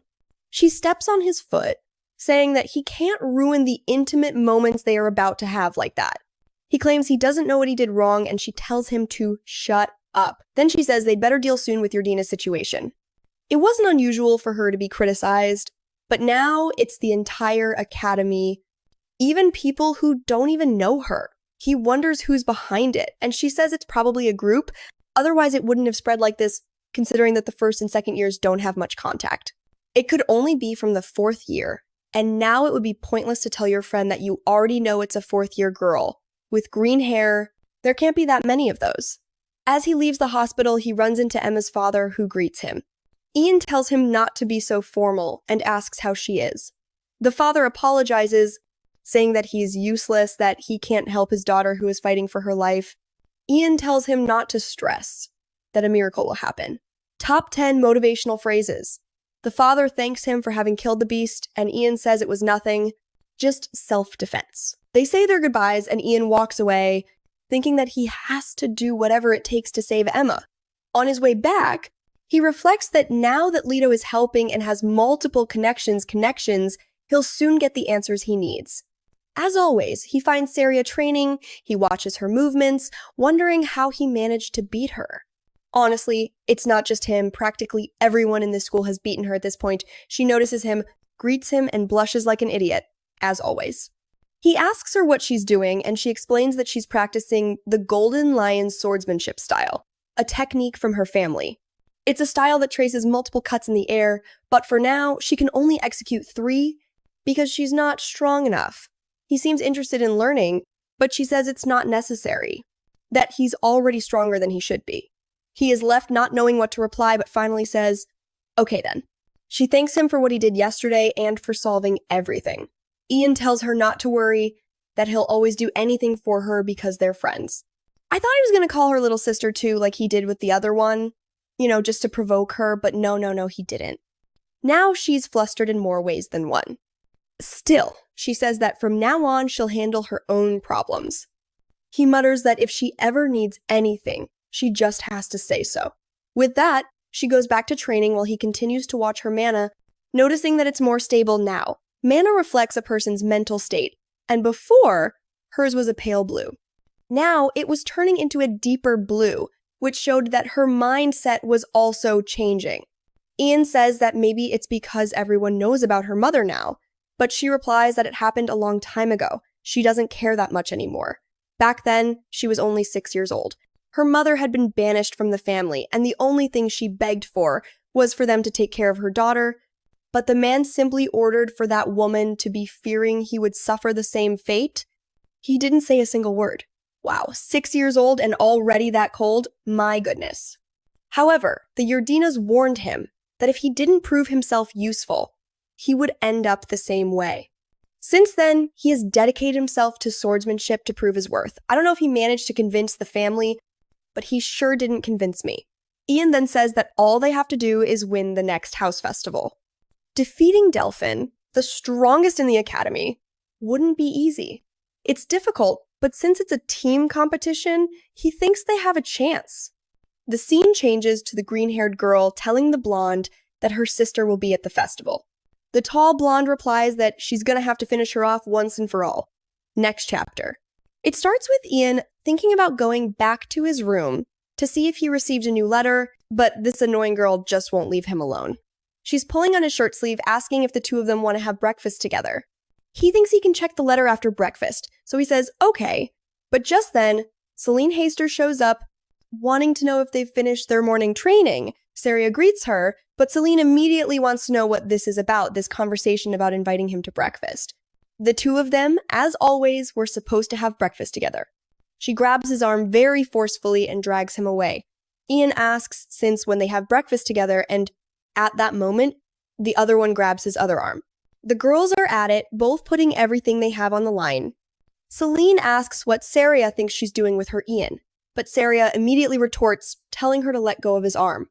Now suddenly they're all fired up over something, huh? When it comes to fighting, they're useless. But when fighting over a guy, they turn into two savages. And Celine just makes it worse. She tells Seria that the only reason she's getting help is because Ian said so. Celine said she felt sorry for her, since she has no friends. Ian quickly replies that he never said anything like that. Seria, however, doesn't seem to believe him, saying she already knew Celine wasn't a good person, probably one of those who talks behind people's backs. Then she lashes out at her, saying it's disgusting to see her with that inferiority complex, because that's exactly what she is, and she plays dirty, adding that if Ian is only with her because she looks pathetic, then she'll just stay pathetic forever and the two of them will be together. Things escalate quickly. Sirio is already reaching for his sword, and it looks like we're about to have a full-blown fight in the middle of the school, and yet he just walks away saying he wishes those two weirdos would leave him alone, which of course is the worst possible decision. Because anyone thinking logically would have chosen the option of keeping them both close, but not the supposed chick magnet, who actually seems more interested in guys. Now he's chatting with Leto. Leto comments that those two really seem to enjoy bothering him and he never imagined his friend would have two beautiful girls fighting over him. It's crazy. Still, he can understand Celine's side. She probably has no idea how to deal with a rival who appears out of nowhere, and Ian, clearly confused, asks, "What do you mean by that?" To which his friend replies, as always, that Ian is clueless about everything. At that moment, our protagonist asks about the investigation, but Leto says it'll take about 1 week. A whole week to find the green-haired girl from class 4? It doesn't sound complicated. I could do it in half an hour. Out of nowhere, Ian then asks if Leto is now going to start believing in the letters from the future. Leto looks confused, so Ian says he'll show him, but when he takes it out, it seems that Leto can't see anything. Ian tells him to take his hand, but then he realizes Leto's hand passes right through the letter. That means that Ian is the only one who can touch or see it. Leto immediately says that Ian must be cursed or something for seeing that, but Ian insists it has to be real. After all, that's how he knew about the accident, the Emma incident. Besides, he already knows that a powerful magical beast will appear during the next house festival. Leto simply replies that it's normal for there to be many strong students, which doesn't make much sense given what Ian said. Ian repeats that there will be magical beasts, and again, Leto says that yes, there are strong students. It's then that Ian starts to realize that when he tries to explain what's on the letter, the other person can't quite understand it at all. Leto then says that, assuming Ian is telling the truth about a letter he's never seen, it probably means that he's being affected by some kind of distortion, temporal, or incomprehensible magic, and apparently everything Ian says about the letter is aimed at preventing a crisis. Now, Ian is the one who feels a bit lost. Leto explains that even if those letters existed, it would be difficult to use that kind of power because everyone knows it's extremely difficult to change the order of the future since it affects the order of the entire world. Ian remembers that's more or less what Emma told him. Leto then points out the most obvious paradox. If Ian received a letter from the future warning about the beast, the moment he killed that beast in the present, he would change the future, which would mean the beast never would have existed, creating a loop that would completely shatter time. Nobody messes with that kind of magic because it's dangerous enough to destroy the world. And if Ian is the one messing with it, he could be the person who ends up destroying everything. The protagonist doesn't seem convinced, but Leto says it's just a possibility, so he should be careful. Careful, at least it's clear that whoever is sending those letters seems to be trying to avoid some kind of trouble. Still, the supposedly insecure ladies' man now feels even more worried that he might actually be causing some kind of destruction. He's just a boy, not even a noble from some isolated country. How is he supposed to deal with all this on his own? Okay, fine, he blocks out the sunlight and says there's not much he can do for now. But just then, someone steps on his back and calls out to him. When he turns around, a girl in a hat asks if he's the one who beat up her little brother. And apparently she's even smaller than he expected. She starts walking closer, and now there's a whole gang in front of this unlucky protagonist. That's when he notices that fool Lupin nearby, looking scared. Now he realizes who the older sister Lupin talked about is Elsie Ranella, who says they're not going to stand by idly after he messed with someone from their family. How many chapters do you bet it'll take before she's blushing and trembling by his side? I'd say it's going to happen in this very chapter. But place your bets. It turns out she's the leader of one of the biggest factions in the academy. The protagonist can't believe that even after the Saint has told everyone not to get involved, this girl still came to bother him. For now, his plan is maybe to let them beat him up a bit so it'll all be over quickly, but just then they hear a snap, and when they look back, there's a guy lying on the ground, and here comes another tough one walking in. Both of them are surprised, and the newcomer apologizes for barging in like that. She walks closer. She's another force to be reckoned with. Delfin Yurdina tells Elsie to stop acting tough in front of the other students, because it's embarrassing. Elsie counters, calling her rude as always, and the two start glaring at each other. Meanwhile, the protagonist is just standing off to the side, unsure of how the situation came about. Out of nowhere, he has two girls he doesn't even know fighting in front of him. So he turns to leave, only for someone to grab his shoulder and ask where he thinks he's going. He better not be planning to run away. At this point, the protagonist is already thinking about grabbing his axe and smashing someone's face in, but suddenly one of the girls shouts. And Elsie says that Delfin must want to spend some time with that guy, even adding that it's strange that she'd want to have fun with him after he already did whatever he wanted with her little sister. What the hell? Don't go around slandering Ian Perkus. He's doing his best to avoid women, and now you're saying something like that. But then there's another loud snap. He's already slammed the first guy to the ground. He warns Elsie to think twice about what she says. She can insult him all she wants, but bringing Seria into this will cost her dearly. The little witch panics, calling for her people to protect her. But the next moment, the protagonist punches the first one right in the mouth, sending him to the ground. The second idiot comes in, swinging a huge sword, but Ian dodges, blocks another strike with his axe, and then comes down from above, landing right on the guy's face. Another one down. He looks to the side and manages to dodge a lightning bolt. The attacker even smirks, saying she's looking forward to a fair fight against him. He does say she must be crazy if she thinks she's going to win, but he just says he's willing to try. And he charges forward. In an instant, he's behind her and lands a blow. She blocks it. I was sure that he was about to get one-shotted and slammed into the ground. Some part of Ian's spirit definitely fires up when it comes to hitting a woman. He practically teleports. She does tell him to give up, that he's not going to break her shield, but he just replies that he's curious to see how much it can take. She reinforces her shield and tells him he's delusional. If he thinks he can actually get through it, he might have some moves, decent moments, but he's still in his third year and has no chance, yet he throws his sword like a boomerang, surprising the girl the moment she turns around. He shoves his hand against the shield and smashes her head into the ground. Now, he comes with his huge axe, aiming the blade right at her. She has to raise her shield, which is already starting to crack. She's staring at that big piece of steel in front of her, thinking it can't be, that he might actually defeat her. And she's supposed to be the best magic user in the academy, but he keeps striking with the axe while she seems to be looking for the perfect opening to take him down. Then the shield finally starts to splinter and shatters completely.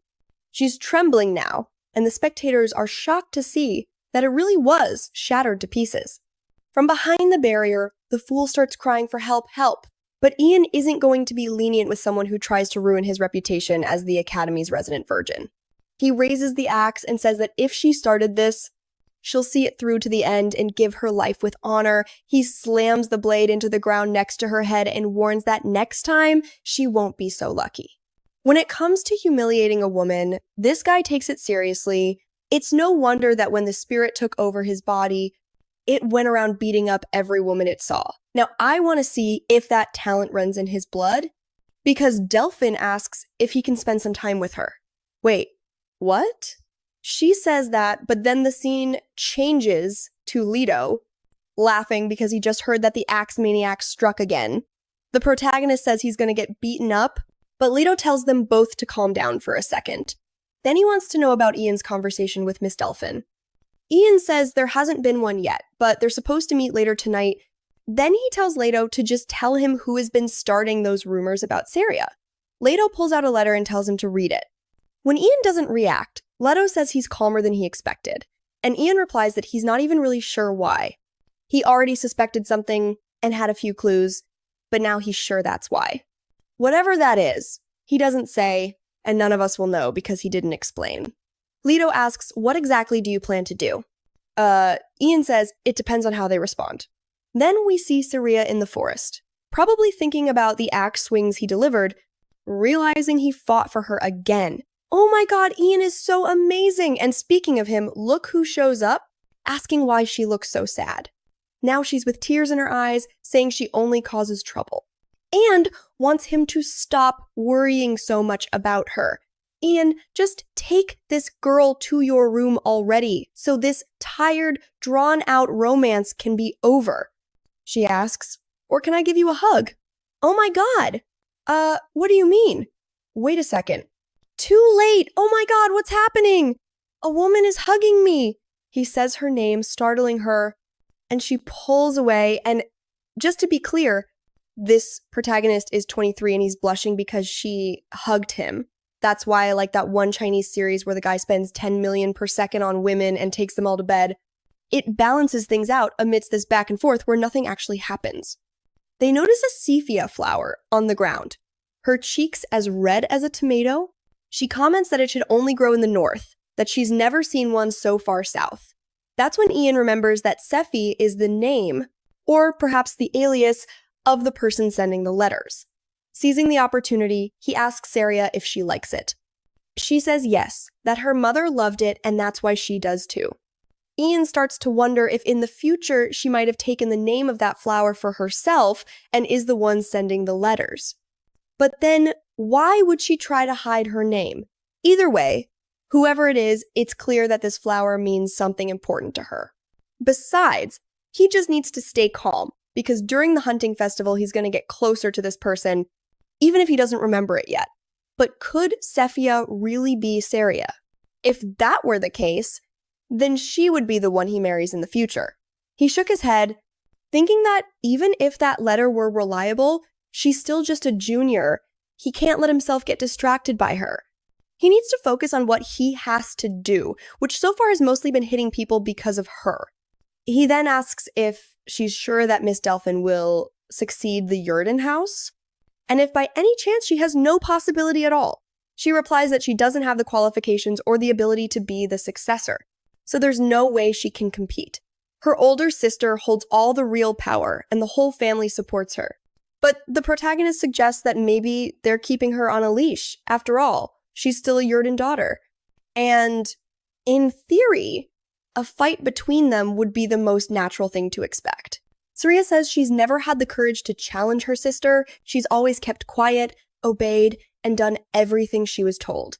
Her sister always made it clear that she wasn't useful enough for the family and that when the time came, she would be discarded. So she has always lived in fear. The first real opportunity she sees to challenge her sister will be at this hunting festival, but now she's blushing, already wondering why he is even asking her this. He puts a hand on her shoulder and says that eventually, maybe even during this event, I'm going to have to fight her sister, and all he wants to know is what kind of person she is. Later that night, in the Adelos Hall, a man greets our boy and says he'll take him to her room.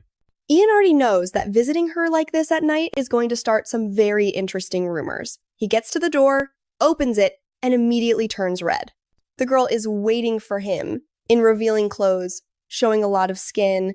He's probably already wondering how he's going to protect his virginity in a situation like this. He even tells her she should put on something more appropriate for a professional conversation. She asks if she looks that bad, and he says no, she looks beautiful. She thanks him and tells him she's still nervous. Still nervous, he sits down and says that she has to be more careful about what she wears in front of men. But she says she doesn't care about that. Seeing beautiful things makes people desire them, and a woman's body like hers is one of those things. Most women protect themselves because being desired is dangerous. But in this academy, no one can beat her and no one can have her, so it doesn't matter what people think. She clearly had a whole speech prepared for that. He just stands there awkwardly, sort of taking it in. She tells him he seems a bit clueless, and he explains that he was born in the countryside. Just a simple guy. She tells him to get used to it, because it'll be a part of daily life from now on. And now he's starting to wonder if she's actually trying to seduce him. If there was any doubt, there isn't anymore, because she leans in and says she wants him, the axe guy, as her ally. She has never met someone as bold as him, especially someone who would dare to hit the strongest witch in the academy like that. The protagonist is confused. He doesn't understand why she is doing this. That excuse sounds weak. There's definitely something else behind it, and I'm not even going to say what she's probably after. Asterisk, asterisk. She's really putting them out there, huh? He asks if she knows that Seria has been harassed recently. She replies that those people are getting bold, that they no longer respect their betters. The protagonist says he discovered a certain student who has been leaking Seria's personal information and has confirmed that this person has been going in and out of this very dorm. The blonde asks him to be more specific, and he says fine, that she knows the person spreading information about Seria has to be a Yurdina, someone with enough connections to influence countless people to act, and yet no one dares to mention their name. And considering all that, he knows there's only one person who fits the bill, Delfin Yurdina herself. The blonde congratulates him, saying she thought he was a bit dumber than this, that apparently he had come prepared. But why would she do something so cruel to the little sister she claims to love so much? Ian says it is because she knows she is going to be challenged at the house festival. Delfin laughs and says that, while it is a possibility, he has no proof. The protagonist says that all they have to do is ask the green-haired girl, asterisk, asterisk, another woman to punch. As if she needed much convincing, Delfin says there is no need to go that far. She admits that she was the one behind it all. She had planned to let her sister do as she pleased, but when her sister got the idea to challenge her at the house festival, she had to make it clear why you don't challenge the master. The protagonist says that makes no sense, that Seria just wants to prove her worth, but Delfin cuts him off and asks directly whether or not he is going to become her ally. She hadn't expected him to have such incredible skills, but what is this? Out of nowhere, our boy swings his axe, telling her that he'll have to refuse. Working with someone as fake as her would be the worst thing possible. He rejects her with pure contempt, but she just laughs, asking if his plans are really that obvious, and suddenly she's holding a knife to his neck, warning that if she wanted to, she could end him right now. Ian is surprised she had a weapon hidden. She says that, of course, she always carries a little protection. Still, she is now clearly interested in him, realizing that he doesn't hesitate, and if her sister played rough, he was something else. She says she wants to train him like a house dog. Ian tells her she will regret it, but she says she will only regret it the day she is defeated by someone else. Their conversation ends there because it is time for him to leave. He manages to hold back. But then he throws another axe swing, this time with the sharp edge. She looks him in the eyes, spins, and makes the axe barely graze her. He had really gone for the strike, but she apologizes, saying he still has a lot to learn. And then he launches an attack of his own, deflecting her axe upwards. He admits it was a good attempt that might have worked on someone else. But now it's time to crush her will and courage. Then something happens, and her wineglass falls to the floor. He presses a knife to her neck, twisting her arm in a strange inverted grip, sliding his sword upwards, and seriously, that outfit of hers keeps slipping. Girls, pull it up! She's impressed that he managed to counterattack right after he knocked her axe away. She says she finds it funny having called him the shameful axe prince, but his real main weapon was actually his sword. She asks if he's really trying to kill her right here because she doesn't feel much killing intent. He replies that, for him, putting the strongest student in the academy in this situation is already enough. She bites her lip in anger, thinking she should never have let herself get put in such a risky position, and then she decides it's time to get greedy. And if there's one type of attack that Ian can't win against, well, you know what it is. She makes a certain move and he looks back. Wait, now she's blushing. You make that power move and now you're covering up. Just then, someone outside asks if they can come in because they've been hearing a lot of noise, and Delfin is pushed back to create distance, and the maid hears something, opens the door, and walks in on a rather peculiar scene. In an instant, she apologizes and runs off, and if the sister blushed a little, this one turns even redder. Our boy crouches down and takes a quick, cheeky peek, but then he's already at the door. He says goodnight, closes it, and leaves. Obviously, the new lunatic is now all flustered, probably drawing little hearts in her notebook. Next scene, everyone at the academy is gossiping about the maniac with the axe who supposedly threatened an unarmed senior. It seems the guy has been at the academy for 3 years, and nobody ever imagined he was that crazy. Suddenly, Ian appears behind them and tells them to shut up. The two weirdos run off, and he thinks that at least his bad reputation is making people fear him. Still, one thing is for sure. His life has changed a lot lately. As he walks through another part of the campus, he notices some people looking at the bulletin board. There are 12 days until the house festival begins. Since he wants to participate, he's ready to sign up. In theory, he needs 4 people, and so far it's just him and Sero. The ideal lineup would be him, Seria, Leto, and Celine, but what is he planning? It turns out he wants at least one mage on the team, The guy isn't thinking about friendship, he's ready to cast his companions aside. He even leaves Leto out, saying there's no way he wants him on the team. That's it, then get lost, kid. The protagonist keeps insisting, but when it comes to persistence, he knows what he's doing. Still, you can bet he won't insist that much with Celine. He mentions that he needs a mage, and Leto tells him to just listen, that he has an idea, and of course, it's time for Elsie, the little witch from before. I had bet she would fall for him in just one chapter, but I was wrong. Anyone who bet on 3 or 4 chapters wins. In the next chapter, she's scolding someone, saying that just because she lost once doesn't mean her power has weakened. The guy apologizes as she forms energy spheres, about to launch an attack on our guy, but she doesn't. Just then, someone calls her by name and she tells them to shut up and stop interrupting. That is, until she turns around and sees who it is. Yep, it's him. He reaches into his pocket, pulling out his little axe and asks if they can chat. The other guy runs off and she's left trembling. Leto's plan was simple. Send Ian with his axe to intimidate her into joining the team. Ian smiles, saying he's just there to talk and that she doesn't need to be scared, but she's trembling all over, asking what he wants from her this time. As he takes one step closer, she tenses up, taking a defensive stance, but then he pats her on the head, saying she must be going through a lot. It seems, folks, that it's happening this chapter after all. She calls him a bastard, and he asks why. Obviously, she replies, it's because everyone has been making fun of her since she was defeated. Everyone says she's an idiot who just cries because she lost to a third-year student. He tells her it's actually his fault, because all he wanted that day was to take a few hits and leave. But when the blonde showed up, everything changed. Elsie asks why he's even talking about that woman. He says it's because she should get her revenge on Delfin. It would be the perfect way to reclaim her pride. After all, Delfin announced to everyone that she would win this year's house festival to bring honor to her family. So by making her lose, she would completely ruin her reputation. Elsie agrees, saying that's exactly what Delfin deserves. Ian then asks if she wants to join him in the house festival.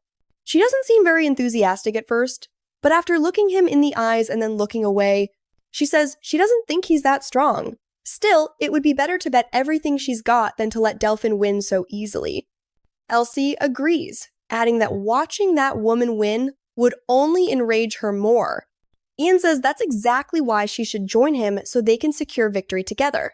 She replies that it's fine, that she knows she's being tricked somehow, but that she's willing to give it a try. The strategy he had in mind was pretty obvious. Elsie would serve as support, using only a few well-placed attacks, while he held the front line, blocking hits and creating openings. At the same time, Seria would come in from the side, chaining her slashes to finish them off. The only problem was that this way, all the enemy's attention would fall on him, which would make things difficult. He needed someone else and finally remembered his childhood friend. It had to be someone skilled who had good synergy with him. Celine came from a family of hunters, so maybe she would be good at tracking magical beasts. The problem was that she and Seria didn't exactly get along. Still, with so little time left, he decided he couldn't be too picky. Next scene, he goes to talk to Seria, who immediately grabs him by the collar and demands to know what he was doing in her sister's room yesterday. Uncomfortable, he tries to explain. But in that hesitation, she's already decided something is definitely wrong. He breaks free as she seethes with rage, realizing now that her sister is interested in him. She also seems angry with Ian because he once said he would always be by her side. Our protagonist is totally confused. What rumor is even going around? Anyway, he changes the subject and says the team is already decided. They needed a mage, so he invited Elsie Celine. Seria instantly brightens up, saying that with Elsie's help, they wouldn't have to worry about offense or defense. But then he adds that the second person would be Celine. Immediately, Seria says it's not a good idea and that it will just cause arguments. He replies that no one is as skilled as Celine at hunting monsters. Seria simply says she hates people who like to argue, like that girl. Ian already expected she wouldn't like it, but he couldn't back down now. He puts a hand on her shoulder and says he knows it might be difficult, but he'd like her to trust him this time. And of course, with just a couple of words, the King of Smiles convinces her. Now the only thing left was to get Celine on board, so here we are. At night, She's sitting on a bench and he approaches, asking her how she's been lately. She stands up with her hands clasped in front, and seriously, every girl here looks like they're straight out of a cute anime. He gets straight to the point, asking if she wants to join his group for the hunting festival. Seria is already in, and even though he knows they don't get along, he wants to invite her. Celine admits she doesn't like Seria, but then her expression changes and she says it's fine, that no one works as well with him as she does anyway. Anyway, Ian thinks that at least she accepted quickly. With that, he had assembled the perfect little harem for battle. The only problem now was, of course, the team's coordination.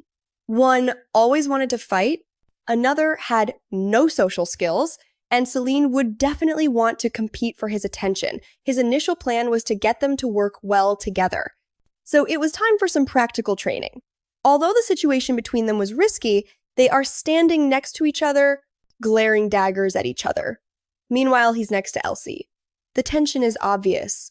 Elsie comments, or what do you even call it when a team doesn't want to talk to each other? The protagonist just tells her to shut up and shows her the axe, reminding her she promised to join, so she'd better not back out. Hidden under her hat, she mutters that it's fine, but it's not like this training is going to be worth anything at this rate. Then Celine says that if they're just going to stand there staring at each other, better postpone the training until tomorrow. But he tells them not to worry, that a special guest will be joining them. When Elsie asks who that person is, suddenly there's an explosion right next to her. Everyone turns around thinking they're about to be attacked, but it's just the professor asking who wants to become a legendary hunter. Elsie starts to say that she's not in the mood for his class, but then our boy shows the axe and she falls over. Wow. The professor tells them that they need to take this seriously, because he will evaluate the level each of them is at. He explains that he's going to disappear and that they'll have 2 hours to find him and land a clean hit. Elsie looks like she's about to complain, but before she can, he disappears right in front of everyone. They head into the forest, and as expected, no one manages to track him. Celine says they just have to observe their surroundings and they'll find some trail or clue. Ian asks if she really knows how to do that, and she replies that of course she does, that she's not a spoiled noble like them. Elsie and Seria immediately point out that they also have hunting skills, noble or not. Celine asks why she's being so defensive, and Seria says it's not fair for her to assume that nobles don't know how to hunt. While they're caught up in this little drama, Ian notices a footprint nearby. Celine congratulates him, saying that hunting near her must have made him pretty good. This girl just can't stop provoking Celine, who yells at her to knock it off and focus. Celine tells her to stop being jealous, and Celine replies that she's the jealous one. Oh, for God's sake, can we stop this already? Girls, we have a hunting competition to focus on. Just then, the professor appears above them and reminds them that not all magical beasts run away. He drops down, unleashing a blast over the area, and says they're too distracted. At this rate, there's nothing he can teach a team like this. But then he notices that everyone was protected and congratulates Elsie on her quick reaction. She just shrugs, saying it's just the basics for the strongest mage of the 4th year, only for him to snatch her staff in an instant, hit her on the back, and almost break her other arm. At that very moment, Seria tries to flank him, and Ian sees that he'll have to give her some support. She launches a slash, but he dodges with ease and gives her a little tap on the back of the neck, and just like that, Ian hasn't even moved from his spot, and the two girls are already out. Ian tells Celine to help Seria because they need her, but she refuses, saying the two of them are enough. He tells her to drop it, but she yells that she hates how much he cares about Seria. Fortunately, the professor cuts another budding argument short, saying that a monster isn't going to wait for them to finish. A short while later, the 4 of them are on the ground, and he says their teamwork is pathetic. He doesn't even understand why Celine Astor is on this team. Ian already knew things wouldn't be peaceful, but he didn't expect them to fight over every little thing, and honestly, the solution to all of this starts with ha and ends with rem. Later that night, in her room, Celine was sitting looking down, thinking about Ian when he was a child. When she comes out of the bathroom, she notices a small letter on the floor. It invites her to meet in the Eastern Forest at 10:30 to talk about something. She recognizes Ian's handwriting and wonders if it's because of what happened today. She goes to the forest and calls out, asking what this is about. Ian turns around with that confident aura, and she's already blushing, wanting to know why he wanted to see her so late. He gets straight to the point, asking how long she plans to keep fighting with Seria and why she's acting that way. Celine doesn't hold anything back, saying that Seria is just rude. The protagonist disagrees, saying that the one acting that way is Celine. Celine admits she's tired of Seria and provoked her on purpose, and then, out of nowhere, Ian tells her to attack him because he's going to settle this once and for all. Wait, is he seriously going to fight her? This guy's way of solving problems with women really isn't normal. Wrong. She stands there tense, asking what the hell he's talking about, asking if he's gone crazy. He tosses her a sword and says, "Come on, let's duel." "But Ian, don't hit me like that. Why should we even fight? It makes no sense." "Ah, shut up. I'm the one who gives the orders here. Whoever wins is in charge, got it?" "Wow, you're an idiot. Fine. Then I'll beat you and make you obey me." And she meant it. On the first strike, her arm was already raised and she was coming with everything. When it comes to beating a guy, these girls put their whole soul into it. But when it's a normal fight at the academy, they just get their butts kicked. The protagonist asks if she drank some kind of potion, but she says she learned it from her spirit, a technique that puts all your strength into one single attack, and apparently it worked. He thinks that damn spirit is teaching her things it shouldn't. Then she tells him to get ready because she's going all out and comes down with another vertical strike straight for his head. He's impressed by the force, but dodges with ease, noticing that her movements are still slow. He goes to counterattack, but she shows surprising flexibility, rolling like an armadillo and ending up behind him. She strikes. He raises his sword to block, and it looks like she's about to land a clean hit on his leg until he pulls out his trusty axe and sends her sword flying from her hands. And wait, blood, what the hell? What the hell? He hadn't even hit a villain with the sharp edge of that axe, and now he uses it here. This guy, I tell you, should be arrested. She says she knew he would pull out that axe, realizing she needs to change tactics, and goes for a spinning throw with the axe. She advances, saying that throwing weapons like that won't change anything. But he doesn't just throw the axe, but his sword too. When she blocks the sword, he catches the axe in midair and lunges, ready to finish off his childhood friend. She stumbles, dropping her sword, and he goes to pick it up, only to turn and try a strike with the sword himself. But seeing the scene, Ian knows it won't be just any cut. He's aiming straight for her chest, and yes, blood spurts out, but it's because she pushes his arm against his strike. He realizes that if he hadn't stopped her attack with his arm, or if she hadn't stopped his, they both would have died. Still, if there's one thing this guy knows how to do, it's cultivate that confident aura. He puts a hand on her head and says that this time, he was the one who won. She tells him to treat his wound, but he just says she needs to apologize to Seria. She gets furious, saying there were many other things he could have asked for, but he falls asleep right at that moment. It would have been quite depressing to wake up again in the church in front of those giant nuns in the forbidden uniforms. And speaking of the devil, there's Celine saying he's finally awake and that it's good the wound was nothing serious. Just then, Seria comes in, saying she heard from the saintess that he had been injured. Celine takes a deep breath, stands up, and apologizes for always fighting. From now on, they can share Ian. He thanks her, thinking that maybe things will get better this way, but Seria says that what Celine does doesn't even bother her anymore. She's dealt with it her whole life. Still, since Celine is apologizing, she admits it's partly her fault too. From now on, they'll be a happy little trio. The protagonist is moved, the plan worked even better than expected. Now the group is more united for the house festival. With that settled, the only thing left is to perfect their teamwork. He still hopes the day the evil spirit takes his body again, but for now, the imposing saintess enters, saying she's glad to see him better. Then she tells the two girls to leave so she can treat Mr. Ian.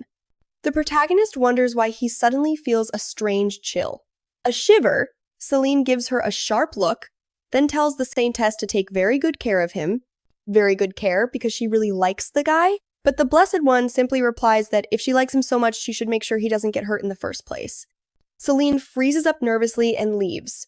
The Saintess then tells Seria to get out too, but Seria says she wants to stay. The Saintess replies that would only be possible if she were his wife. Seria stands there blushing and asks if that makes her his lover. The Saintess also replies no and then kicks her out, closing the door. She tells Ian to give her his arm. He obeys and asks why she kicked them both out. Ignoring the question, she tells him to stop getting hurt just to impress women. She's already noticed that his body can't take much more. Lately, he's been showing up there constantly, and sooner or later, that will result in some permanent damage. She also gives him some advice as the Saintess of this place. She tells him he shouldn't participate in the house festival. His body is already at its limit. Ian thinks that no matter what she says, his participation is unavoidable. She asks him to promise, and the cheeky guy promises without hesitation. Seriously, why doesn't he just say, I have to go? I need the merit? Don't lie to her face. Just then, a strange man with green hair appears, asking if a lot happened in the month he was away. This is Yurin, the Saintess's third-year guardian. She, the Saintess, says it seems he has returned from the Kingdom of Light. The Saintess welcomes him and asks if he managed to bring the item. This item.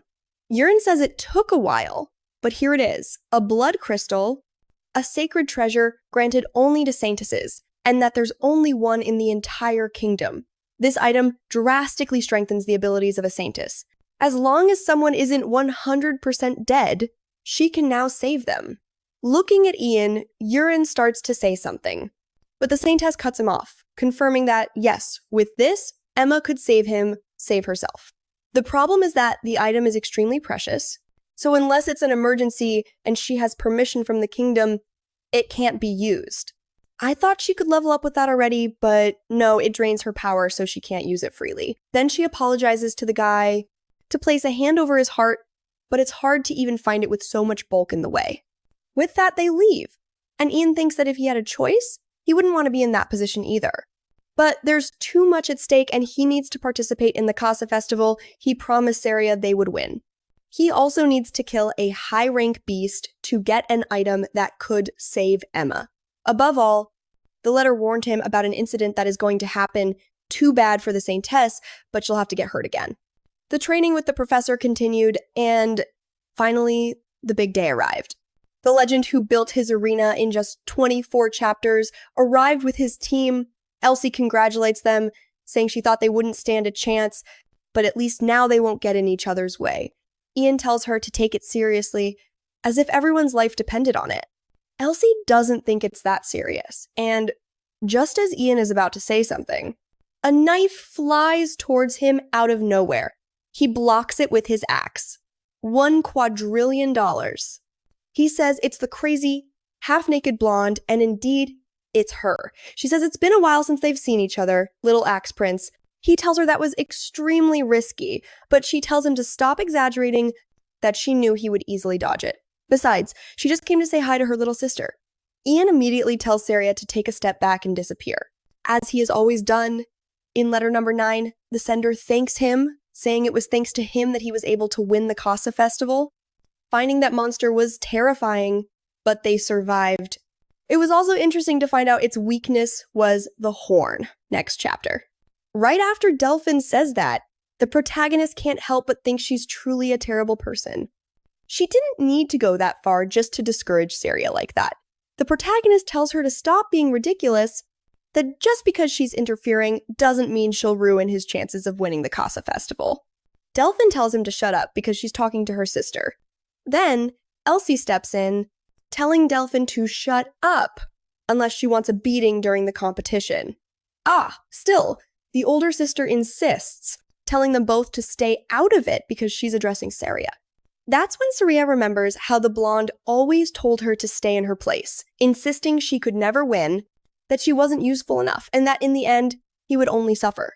Seria freezes, unable to answer, until the protagonist tells her she's not a child anymore, and that she has to stand firm, she doesn't have to feel intimidated, especially since she's in the competition to overcome just that. Seria calls out to her sister, saying that this time she won't back down. Of course, Delfin says she's looking forward to it, that it's been a long time since their rivalry meant anything, and that now the Casa Festival will be much more interesting. She turns to leave, but Ian calls out to her, throwing a blade and telling her she forgot something. Before it can reach her, a guy with a shaved head steps in, blocks it, and deflects it back. Ian catches it in midair and asks why they don't take it. Simply what belongs to them. Delfin says it's a gift for stopping that surprise attack. Ian says that's fine then, and puts it in his shirt. The shaved head guy praises Ian's axe skills. Elsie tells him to just say who he is, getting involved like that. The stranger pulls out 2 axes and says he'll show his own skills with the weapon. He starts doing some kind of trick display, and the protagonist is completely bewildered by what that guy is trying to do. Ian casually moves his finger from the side and ruins the guy's little show, making him stumble back. The stranger tells Ian to stop acting like a crazy person and attacking out of nowhere. Ian says he was also just showing off his own skills. Then, a blue-haired girl complains, but the guy tells Asia to calm down, saying he's just demonstrating his skills to the boy. Another long-haired guy calls him Mark, and Mark tells Furman he's on his way. Before leaving, Mark tells Ian that if he's interested in joining the circus, he's welcome to come with them. The group leaves while Ian stands there wondering what kind of offer that was, but not before Delfin adds that she's looking forward to meeting the Axe Prince in the forest. Selena's confused, wondering why those people suddenly came to talk to them directly. But in the next scene, the competition is about to begin. The rules are simple. Each team has until 8 in the evening to capture a magical beast. After that, the judges will evaluate the strength and difficulty of the beast they bring, and the ranking will be decided from there. The event is about to start, and everyone is ordered to get ready. The protagonist is convinced that if he catches any horned beast, he'll finally be free of those cards. He tells that creature to wait, that he's about to take it down and end this competition. 3 hours later, nothing. Zip. They're still wandering through the forest, lost. Elsie points out exactly that at this rate they'll lose without doing anything. Celine agrees, saying that unfortunately she's only been detecting weak creatures like little rabbits, and she wants to know what they're going to do. The protagonist is perplexed. He was so focused on the possibility of a powerful beast appearing that he didn't consider that there might not be any and they could just lose. Then, Seria tells them to wait, that something is wrong. She can't feel any presence around them, the forest is too quiet, and she already finds it strange. By now, even if they hadn't run into anything high level, there should have been other animals nearby. Elsie, however, says she's excited that she feels a strong magical presence coming from that direction. The protagonist is already sure that it's the horned beast and tells everyone to stay on their guard. The group is there, each one ready to attack, weapons prepared to be unleashed.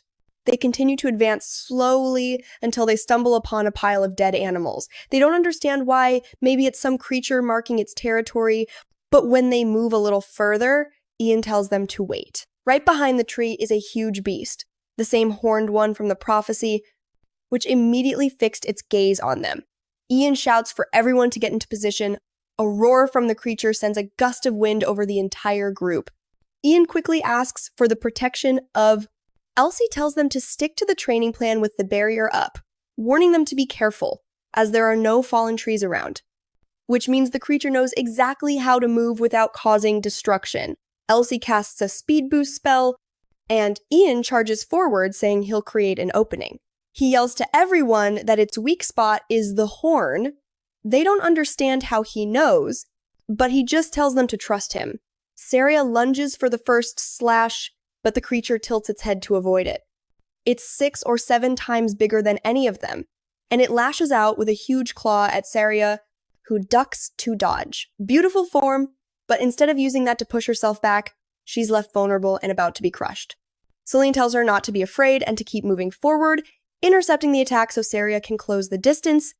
Seria is sure she can land the blow, but when she stabs her sword, the creature splits in 2, or maybe it just shifted. Either way, it's something demonic. It lunges straight for Celine's neck. That's when Ian realizes how that thing was moving without knocking down trees. He warns Celine to watch out, throws his sword, and it sticks right in the creature's head. The beast recoils into its body, swiping at the 2 of them as they try to retreat. Then, in the blink of an eye, it becomes small again. They can't even read its movements. Both girls ask how they are supposed to hit something like that.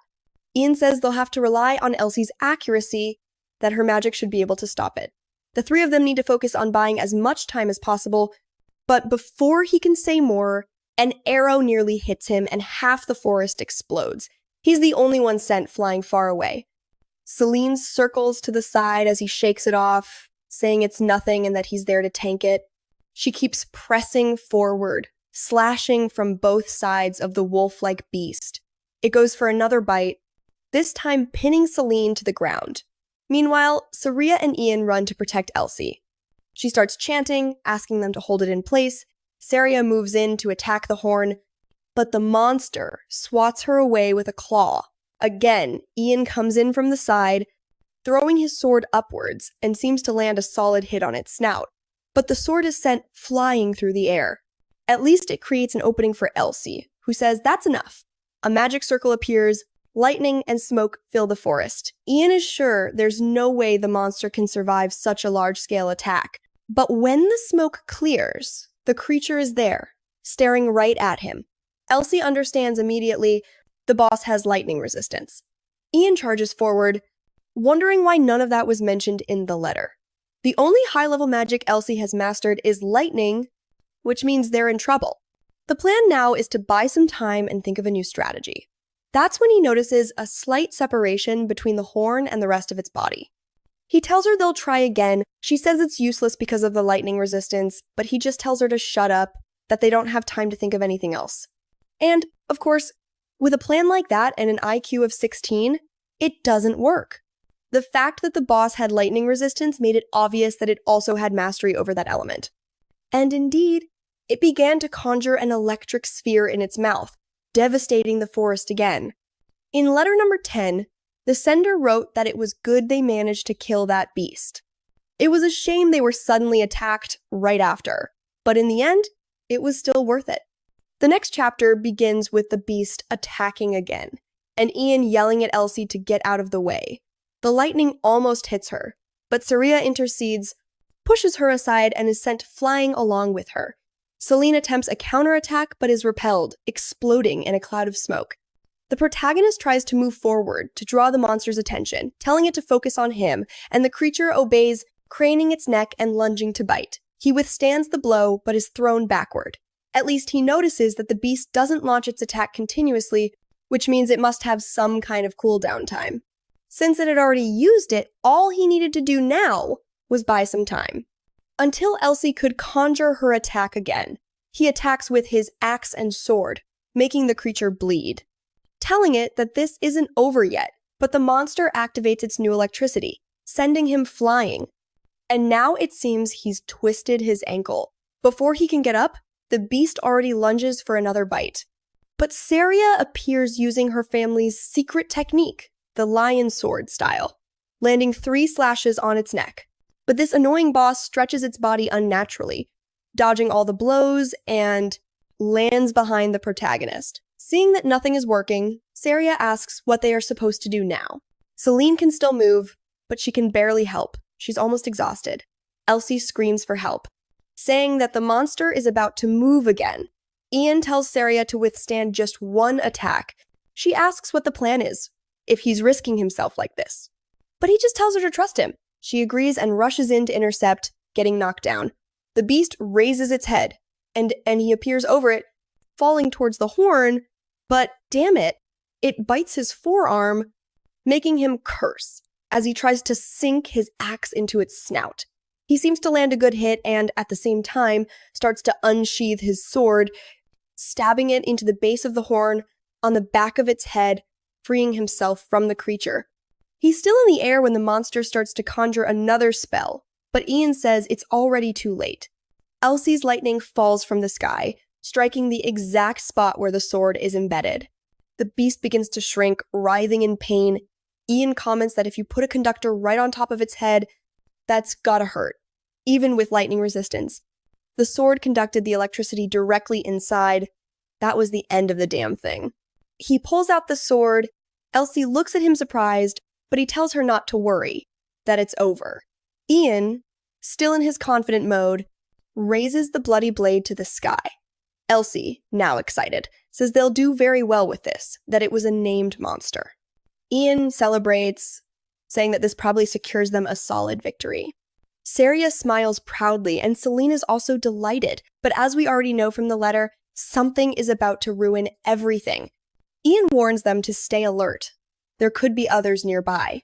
Just at that moment, a scream is heard, and when he turns around, Ullman is there, sinking an axe into Celine's shoulder, and Ian screams, but a knife flies towards him, forcing him to block, only for Fermina to suddenly appear in front of him, grabbing his arm and slamming him against the ground, and then someone steps forward saying it's a shame.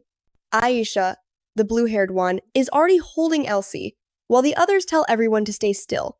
Someone walks straight up to Seria.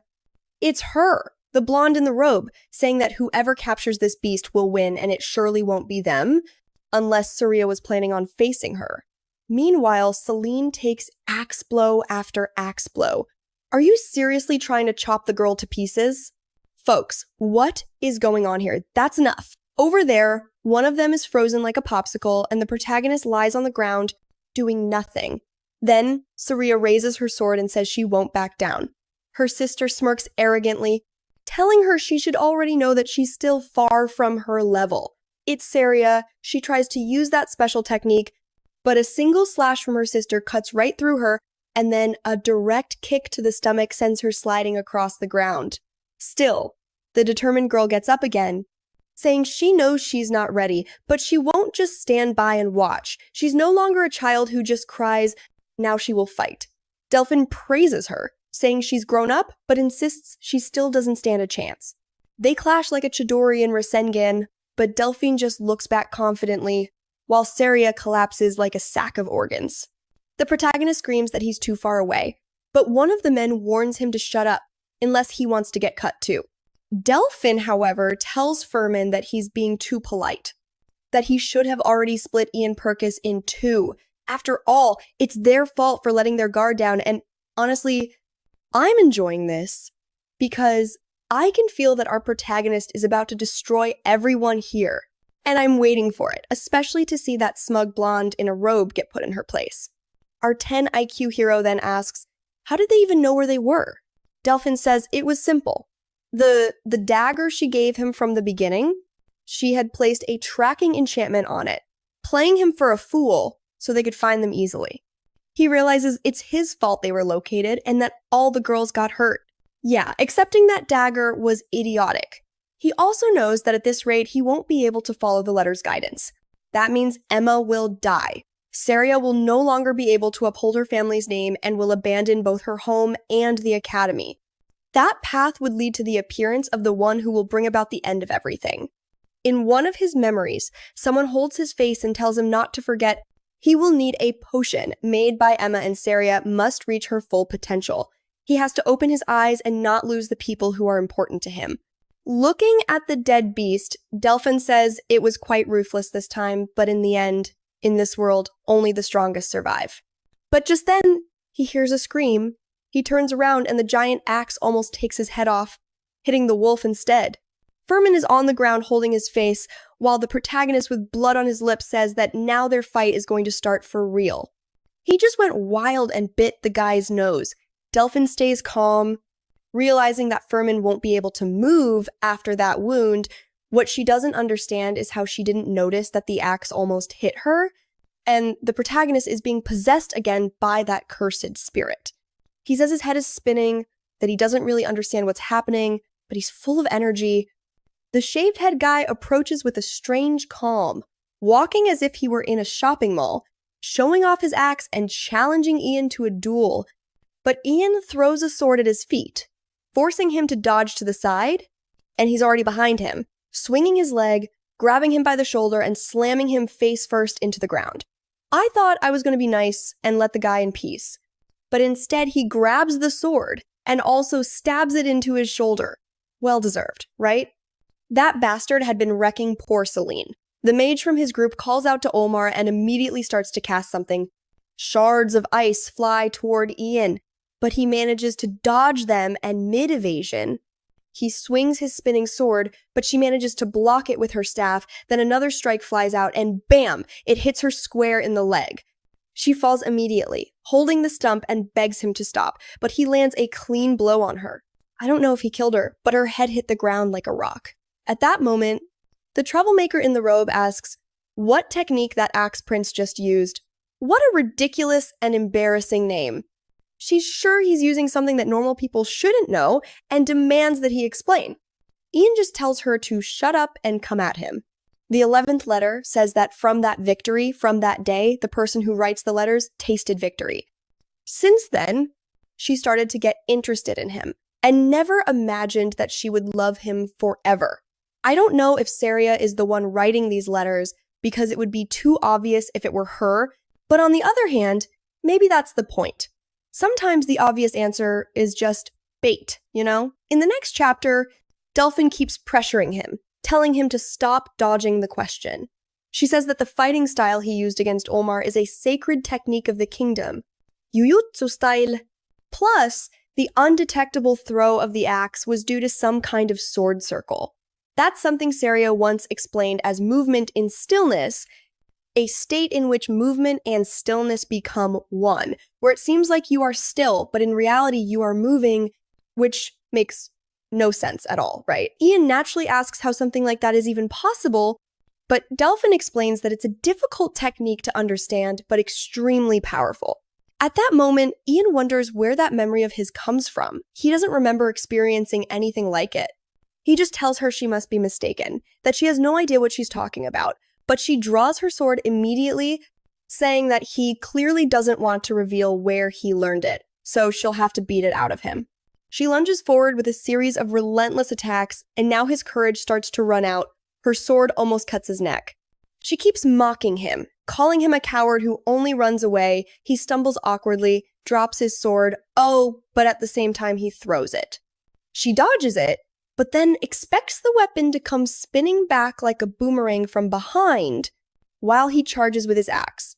Delfin counterattacks with a technique like a lion's claw, tracing numerous slashes in all directions. She tells him he's delusional if he thinks he can beat her. He keeps smiling like a madman while she tries to understand how he dodged her attack. That technique throws countless feints, so normally people can't avoid the real hits. She reactivates her aura and says, all right, then she'll keep attacking. Ian keeps dodging, and she's still trying to understand how he does it. Then suddenly he gets cornered against a tree, and she knows there's no way he can escape. At that moment, Ian remembers how the people who saw him fight, while possessed by that spirit, he said it looked like he was bending space as if using topological magic mid-combat. With her busy combining that with the so-called movement in stillness, he decides to try something and throws his axe.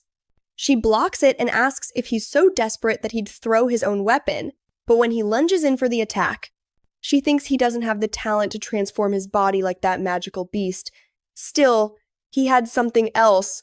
For a moment, he's seeing the entire terrain around him, and it's like he slides right inside her attack, as if it were nothing. She tries to act calm, saying it's fine since he doesn't have a weapon, but he leans into her ear and asks if she wants to die right there. With the blade to her neck, she raises her hands and admits that she has lost this time. Embarrassed, she starts sheathing her sword, saying she never imagined she would lose to someone like him, only for him to interrupt her mid-sentence, stabbing her, telling her that in this world only the strongest survive. Well, Delfin, it looks like you're finished, because he pulls out the blade and drives it into her back again. If there's one guy who doesn't mind hitting a woman, it's him. He drags the knife across her back, saying that there's something they need to settle first. She has to apologize to Seria. Delfin doesn't seem very willing, but he takes out his axe and warns her that if she doesn't apologize, she'll die. After 2 knife cuts to her body, she can tell he's not joking. She sighs and says it seems she has been reduced to the miserable position of begging for her life. He replies that it's only necessary if she cares about staying alive, so she swallows her pride. She turns to Seria and apologizes for humiliating her and stealing her kills, even confessing that she was the one who spread those rumors at school and made everyone bully her. Then she turns to Ian, and asks if that's enough. With the axe still at her neck, she says she was honest, so he'd better not come at her with the typical, "you weren't being sincere." But he tells her he was never interested in that from the beginning, that he just wanted to make sure she understood what would happen if she got in his way. She says she understands perfectly. Although I personally think she still deserves another beating, hopefully in the next chapter card number 2 suffers a bit more.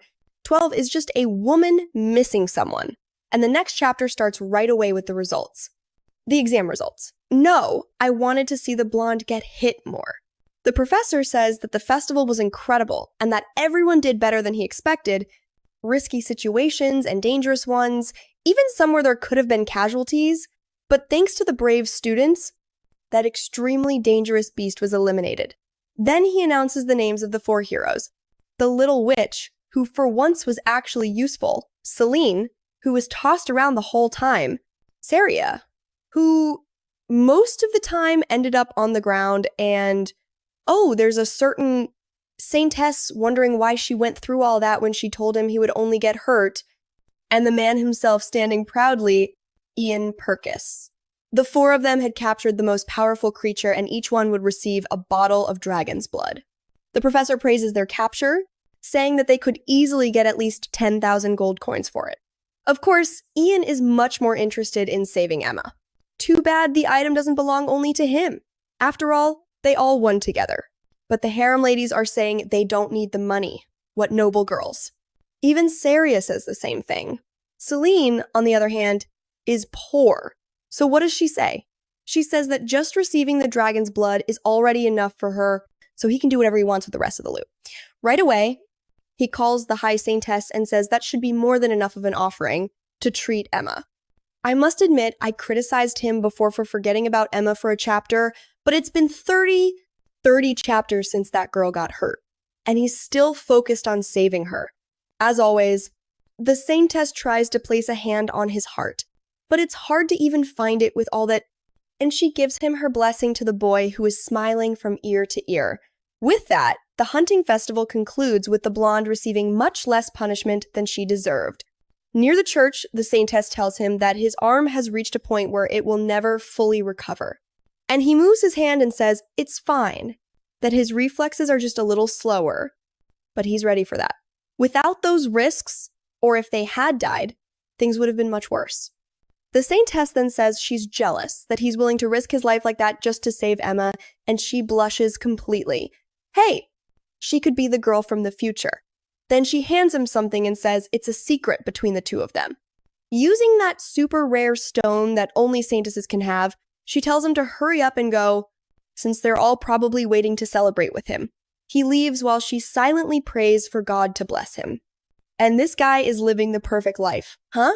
He leaves from seeing the great Saintess and goes straight to 3 drunk girls. Look, Leto's there, man! I'd even forgotten that guy existed. The protagonist already tries to kick him out, saying this is the winner's table, but his friend doesn't care and says he's staying even though he didn't go to the festival. The protagonist notices he's already drunk, and right at that moment, Celia calls him, saying they need to have a little chat, just the 2 of them. But look at Celine in the background, as curious as ever. In the conversation, Celia admits that in the end, he was the one who defeated her sister, but he says that what really matters is that she didn't back down and proved she was strong. She would no longer have to bow her head to anyone at the academy. That makes her happy. She lowers her head, turns around and says she has something to tell him. The guy thinks she's about to confess, but instead, she just kneels and thanks him, saying it's thanks to him that everything turned out well. He realizes he got ahead of himself thinking she was going to confess that it was just a simple thank you. Then he remembers they've only known each other for about a month, and yet they've already become close. Out of nowhere, he pulls out a necklace and gives it to her, saying it's a gift he found and thought it would suit her. A sepia flower. She once said that her mother loved them. Hey, while he's busy with this little romance, Celine is watching them, burning with jealousy. And look, even on the card it says Sophia First Love. Sophia, yes. Obviously, there's Celine suffering, poor girl. That's why the harem route is always the best. You don't let any of them suffer. A little later, Leto asks him if he has a thing with Celia. He says no, they're just friends. The friend says his situation is complicated, He's noticed that the Saintess, too, has been treating him very well. Could it be that she's in love with him? The protagonist tells him to get lost and gives him the finger, telling him to stop meddling. Leto retorts that the one in trouble is him, with all those women chasing him. Not long after, they're already going to sleep. Life is perfect, although it's worth asking, will that spirit take control of his body tonight and cause trouble? The guy is lying in bed, drooling, wondering how he'll talk to them from now on. Then, another dream. This time, Ian arrives at a cabin, approaching someone who says it's been a long time since she's seen him. Based on her attire, it seems to be the Saintess. Ian says it's an honor to see her. He asks her how things are going on the Eastern Front. She says it's the same as always, that they are still running out of soldiers and that the number of enemies keeps growing. It would be different if they at least received reinforcements and supplies, but that's not the case. And Ian says that the Eastern region is also facing difficulties at that time. At this moment, he turns and someone says that Delfin is coming. He looks confused and a voice says that it can no longer be avoided. Suddenly, he wakes up and wonders why he keeps having these dreams. He had already gotten a little used to it, but maybe getting drunk last night made it worse. He goes to grab a bottle and finds a letter there. The chapter ends with letter number 13, where the person says that a certain cat came to visit the imperial capital. She doesn't want to meddle too much in Ian's life, but trusts that he won't take any action and that tonight he will dream of her again. Sophia. In the next chapter, he wonders why the letters keep coming. This one talks about how he had chosen an orphanage for the mission and the way he fought so bravely. But strangely, this letter is now from someone named Lucia, and he wonders where she is, where Sophia is. The letter from the previous chapter was from Sophia, and the one he found now was from Lucia. And yes, they confuse me sometimes too. Now, to get things straight, first, the calendar has moved forward, which means he lost his memory of something. Second, he feels his body is much stronger, which means he must have drunk the dragon's blood. The amount of mana in his body had almost doubled, and considering the time that has passed, that means Emma should already be awake. He heads to the church, knocks on the door, and calls for the Saintess. At least, this time, no one is looking at him funny, so maybe nothing bad happened. But the moment the door opens, someone attacks him with a slash. It's Jurgen who cuts him immediately. And the protagonist wonders, what the hell is going on? The guy just looks at him and says he seems to be back to his usual weak self. That's when the protagonist realizes that something definitely happened. A little later, now sitting in front of the Saintess, who doesn't look happy at all, he notices that yes, he must have screwed up big time. Because the whole place is destroyed. She immediately asks if he really doesn't remember anything that happened. He says no, but she laughs and says there's no way she's buying that. The boy swears in the goddess's name that he really doesn't remember. But she tells him to stop playing dumb. With a disheartened look, she says she understands. That he wants her to pretend nothing happened and just give him that information about how important a certain organization is. Just like us, the protagonist tries to understand classified information? Organization? What is she talking about? Suddenly, a letter flies towards them, and she says it contains the list of orphanages that are struggling despite receiving aid from the Holy Nation. Ian wonders why he even asked for that, but then he remembers that the letter also mentioned orphanages. He takes it from the table, thanks the Saintess, and she asks him what he plans to do with it. He replies that he has no idea, which she interprets as her not needing to know. Then she turns around and says that all the kindness she's shown him until now is a waste. Damn it! Just like that, he lost the most important one. What a sad turn of events. I wanted the spirit to take over to make things more exciting, not more depressing. Then Jurgen comments that it really seems like the boy was possessed. Not only does he claim to have no memory, but his eyes are different and he's back to being as weak as before. The protagonist realizes they're tearing him down completely. He wants to know what exactly happened here. Jurgen asks him if he really doesn't even remember cutting his shoulder. The protagonist, with a confused look on his face, says he has no idea what he's talking about. Then Jurgen explains that when he entered the room, the atmosphere was already strange. The Saintess apologized and warned that the meeting couldn't be private. The protagonist said he would get straight to the point, that he wanted information on all the orphanages in the Eastern region with financial problems despite receiving aid from the Holy Nation. The Saintess apologized, saying that no matter how close they were, he couldn't just hand over internal information just like that. But then he asked if Archbishop Eindel was okay. She looked confused, wondering why he was talking about that person. She mentioned that certain forces were trying to get rid of him, which for him was a clear sign that a certain faction was making a move. Still, he could pretend he hadn't seen anything if she just handed over the information about the orphanages. Yurin knows that the saint had only recently started wanting to take down that human Eindel. It's strange that Ian already knew. Okay, let's connect the dots. There's an Archbishop Eindel, and the saint wants to take him down for corruption. And the protagonist is threatening to expose him if she doesn't hand over the information. The problem is that neither of them understands how he knows this, and now the best option for both of them is to make sure he doesn't leak anything. But seeing their reaction, Ian simply told them to come at him. Immediately, Yurin lunged to cut him down, but the protagonist simply dropped the teacup and disappeared right in front of him. In the next instant, Ian was already by his side and landed a slash that made the fool stagger. The protagonist followed up with an axe strike, but Yurin had to block again, and the guy kept up the sequence. The saint shouted Yurin's name and cast a reinforcement spell on him, which immediately allowed him to face Ian. Yurin warns the guy that he can't win, but then Ian launches a series of slashes over his shoulder.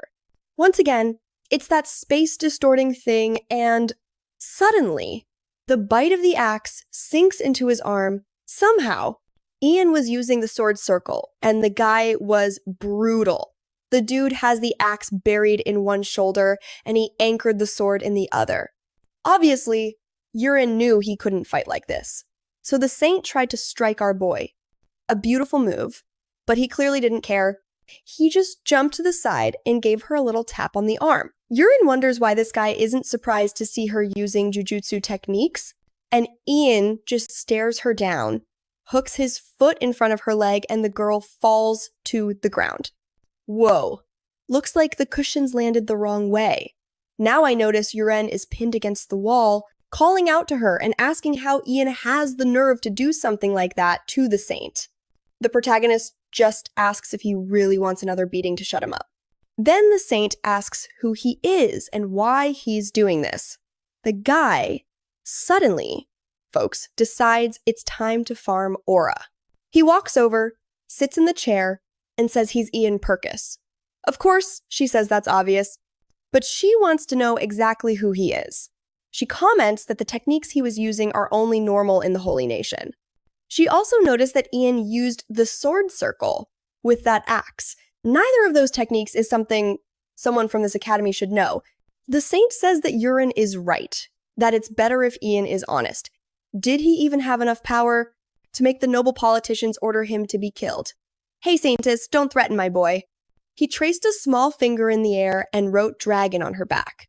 The name of the technique was Blood Dragon Script, something that only members of the imperial family should possess. And Yurin is trying to connect the pieces and figure out how Ian has that ability. At the very least, it means he has some connection to the Empire, which is extremely dangerous. So Ian calls out to the saintess and tells her that this would be easier if she just handed over the information. She replies that it makes no sense for him to say that after breaking her arm and running the night through, but he asks if she wants things to be different.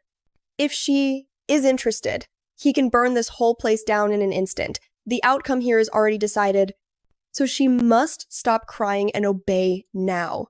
Finally, the little saintess trembles and says that in exchange for giving him the information, he also cannot let the news about the Archbishop leak. He says that's fine. He approaches Yurin, takes out the axe, and pulls out the brutal sword and throws a glance at the humiliated saintess, then leaves, saying they should have obeyed and not resisted. Back in the present, Ian wonders why someone who possessed the sacred dragon technique and the power of the imperial family was possessing his body. He was just a random guy. Yurin then tells the boy, she tells him not to worry too much. Although he was weaker than that other version, he was more interesting and a better person to be around. Then she waves goodbye, asking him to please not get possessed again. The plan now is to clean up the mess the possession caused, On top of that, he still has to deal with this mission about the orphanage. First, it was time to check the mission board. When he arrived, everyone seemed hesitant. Obviously, depending on the mission you accept, you get more or less points. He never cared about grades, so he never bothered to pick missions before. But now he was there, looking for a mission related to an orphanage in the East. That's when he found one for the Guilford Children's Home. The mission was to take a look, kill some creatures, and receive 25 gold coins. The difficulty was low or mediocre. In theory, it sounded simple, like finishing off a few weak monsters. But if it appeared in his dream, it definitely would not be simple. It would have been great if he could call the same team from the hunting festival, but second-year students aren't allowed to accept missions, so Celine and Seria couldn't join. He, however, was a third year, so he could. Now he just needed a few more people. Urine would have been a good choice, but she was always busy protecting the Saintess. The problem was that he had a week at most to start this, so he needed to decide on the members soon. I want to know what happened between him and the girls. I'm sure the spirit didn't just cause a small mess. Out of nowhere, someone grabbed his arm and started dragging him. He pushed him against the wall and started to check him over. Gave a thumbs up and said that the Ian he knew was back. He was already sure the guy was going to say again that he had lost his memory and was possessed. Our protagonist, however, got straight to the point. He wanted to know what he had done this time. Leto said that he had spoken with that version, the future version of him that had taken control of his body. Then we see a bit of Leto asking him who he was, and he replied that he was Ian Perkus. Obviously, Leto, back off, not even girls get that close. He said he knew it wasn't Ian, because the Ian he knew was much dumber and not so calm, but the future one revealed that he was indeed Ian, just from a distant place. Still, he didn't need to doubt that he was the person he thought, and since their little trio of friends had known each other forever, Leto asked him when was the last time Celine wet the bed. He answered that it was at 12, and then Leto asked another question and another, and he answered them all. Then Leto asked him if he was really from the future and got ready to punch him, wanting to know what he planned to do with Ian's body. The only difference between the future and present version were 4 extra lines under his eye, and, of course, the attempted punch from Leto only ended with him being pinned down, telling him to get out of the body. The future one, however, told him not to worry, that he wouldn't stay long.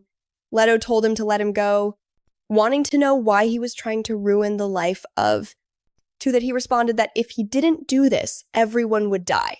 Then he turned around, saying it was good to see him, and I'm sure Leto is dead in the future, everyone is dead.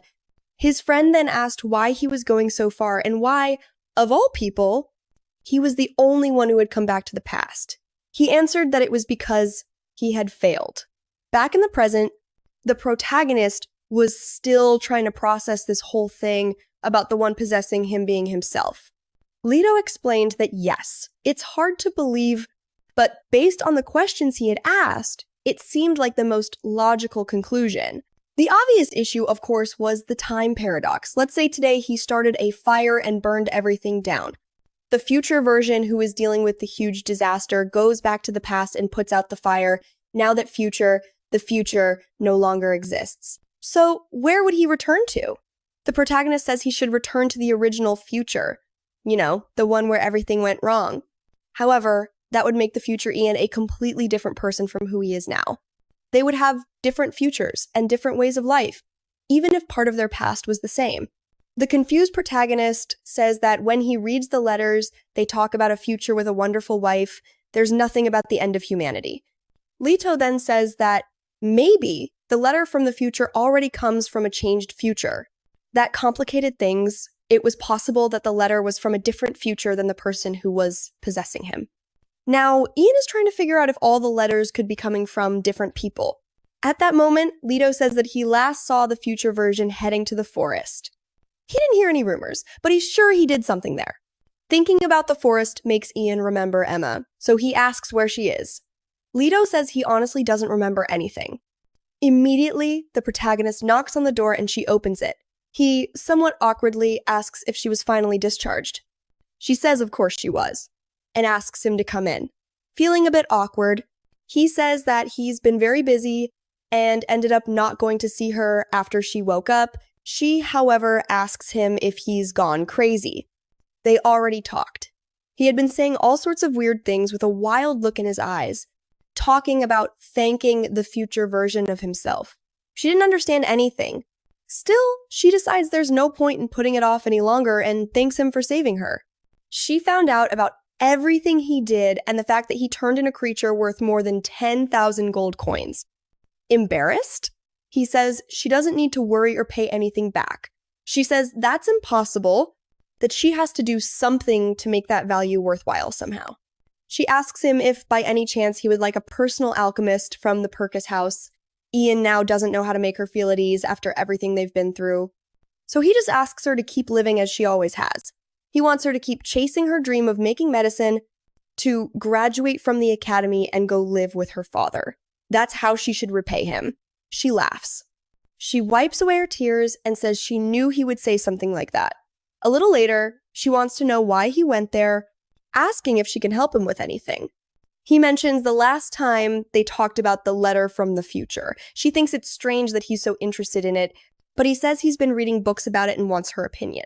She replies that, just as she said before, it's theoretically impossible. The only two possibilities that she sees are the end of the world, or everything being destroyed by Delfin. Obviously, if the world is going to be destroyed, there's no problem in rewinding it. It's already lost anyway. She sees it happening with the death of the Godars and the loss of his power. He starts to realize that the only way for something to come from the future is if everything has been destroyed. Then she tells him to drop that boring topic and that she has something for him, since he's there. She takes a potion from the shelf and tells him to always carry it with him in case he needs it. That potion, a few days ago, saved Delfin's life when she was almost dead in the forest. At that moment, Ian remembers Leto talking about him having gone to the forest. It seems he gave Delfin as good as she deserved. He asks what they found out, and Emma says she went to visit her. After Delfin recovered but was denied entry, the protagonist realizes that yes, he is definitely involved in this. At the door, he thanks her for the medicine and says goodbye, while she smiles, saying it's always good to see him. The next day, he was also denied entry, but with a small letter for her, there was the guy, and the girl had a cut on her neck, clearly beaten. The letter he sent said, "If you don't want to get beaten again, you'd better let me into the room." And there he was with her, trembling all over. He asks how she's feeling, but she, full of rage, wants to know why he's even there and how he has the nerve to ask. It seems he only came to laugh at the mess he made. Fine, she doesn't care. He can go and destroy whatever pride and confidence she has left, since he already destroyed the person she used to be. Dude, what did he do? He asks if it hurts, and she says, of course, lowering her head and admitting it hurts a lot. Ian thinks she's pathetic, acting like a tragic heroine, when in reality, she's the one responsible for everything. He confronts her, telling her that she never cared how much Seria suffered. Now she's playing the victim after spreading rumors, and when she finally gets just a little taste of her own medicine, she starts acting all pitiful. Clearly, she needs a bit more of an attitude adjustment. She's lying in bed, all beaten up and trembling, and she begs him to stay away and not to hit her like that again, but he pulls a letter out of his pocket, holds it up in front of her, and says this is what he's going to do. She's confused, so he explains that they're going to fix her personality through volunteer work. She'd better be ready, because they're going next week. In the end, she doesn't know exactly what he did, but at least he got another person to help with this mission. After recruiting Delfin, getting Elsie was easy. As usual, all he had to do was show the axe. 1 week later, the bags are packed and it's time to go through the portal. It seems the 3rd and 4th years still have something to take care of, so he leaves first. Obviously, he has to be careful. There's still the rivalry between Delfin and Elsie, who hate each other's guts. But just as he's about to enter the portal, bam! There's the Saintess, holding her nose and asking what that trash is doing there. Seriously, girl, you're the number one here. You can't treat our boy like that. The protagonist just asks if she hates him that much, and she says she accidentally let her true disgust slip out. She points out that he doesn't seem to have any companions, so he should be more worried about his own safety. He tells her not to worry, that his companions are on their way. But they're talking about him traveling alone while they're also heading out as just two people. She says it's not like she can just walk around with anyone by her side.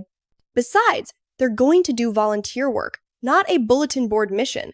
The two of them keep shooting glares and trading insults. As Yurin watches, he asks where Ian is going. The protagonist says he's heading to the Guilford orphanage, and Yurin immediately replies that they must be going to the same place. The Saintess wants to know why she has to endure so many trials in life, and the protagonist is already looking forward to putting her in her place. As she walks past him, muttering a prayer for the Holy Lord to give her patience, she says something about obedience without resistance. Ian remembers saying the same phrase and asks what it means. She says it's interesting to see a bandit like him, curious about the Lord's teachings, and explains that obedience without resistance means being devoted until death, always following the will of God. But as she walks toward the portal, she adds that she's sure someone as immoral as him would never understand. Still, the protagonist knows his future self wouldn't have said something like that for no reason. There must be a deeper meaning that he can't yet grasp. From the first letter, to the day he saved Emma, to winning the house competition, it's all been thanks to the information he's been receiving. But how exactly are these messages being sent from the future? Hit like on this video. Thanks, guys. Until the next video, take care, guys.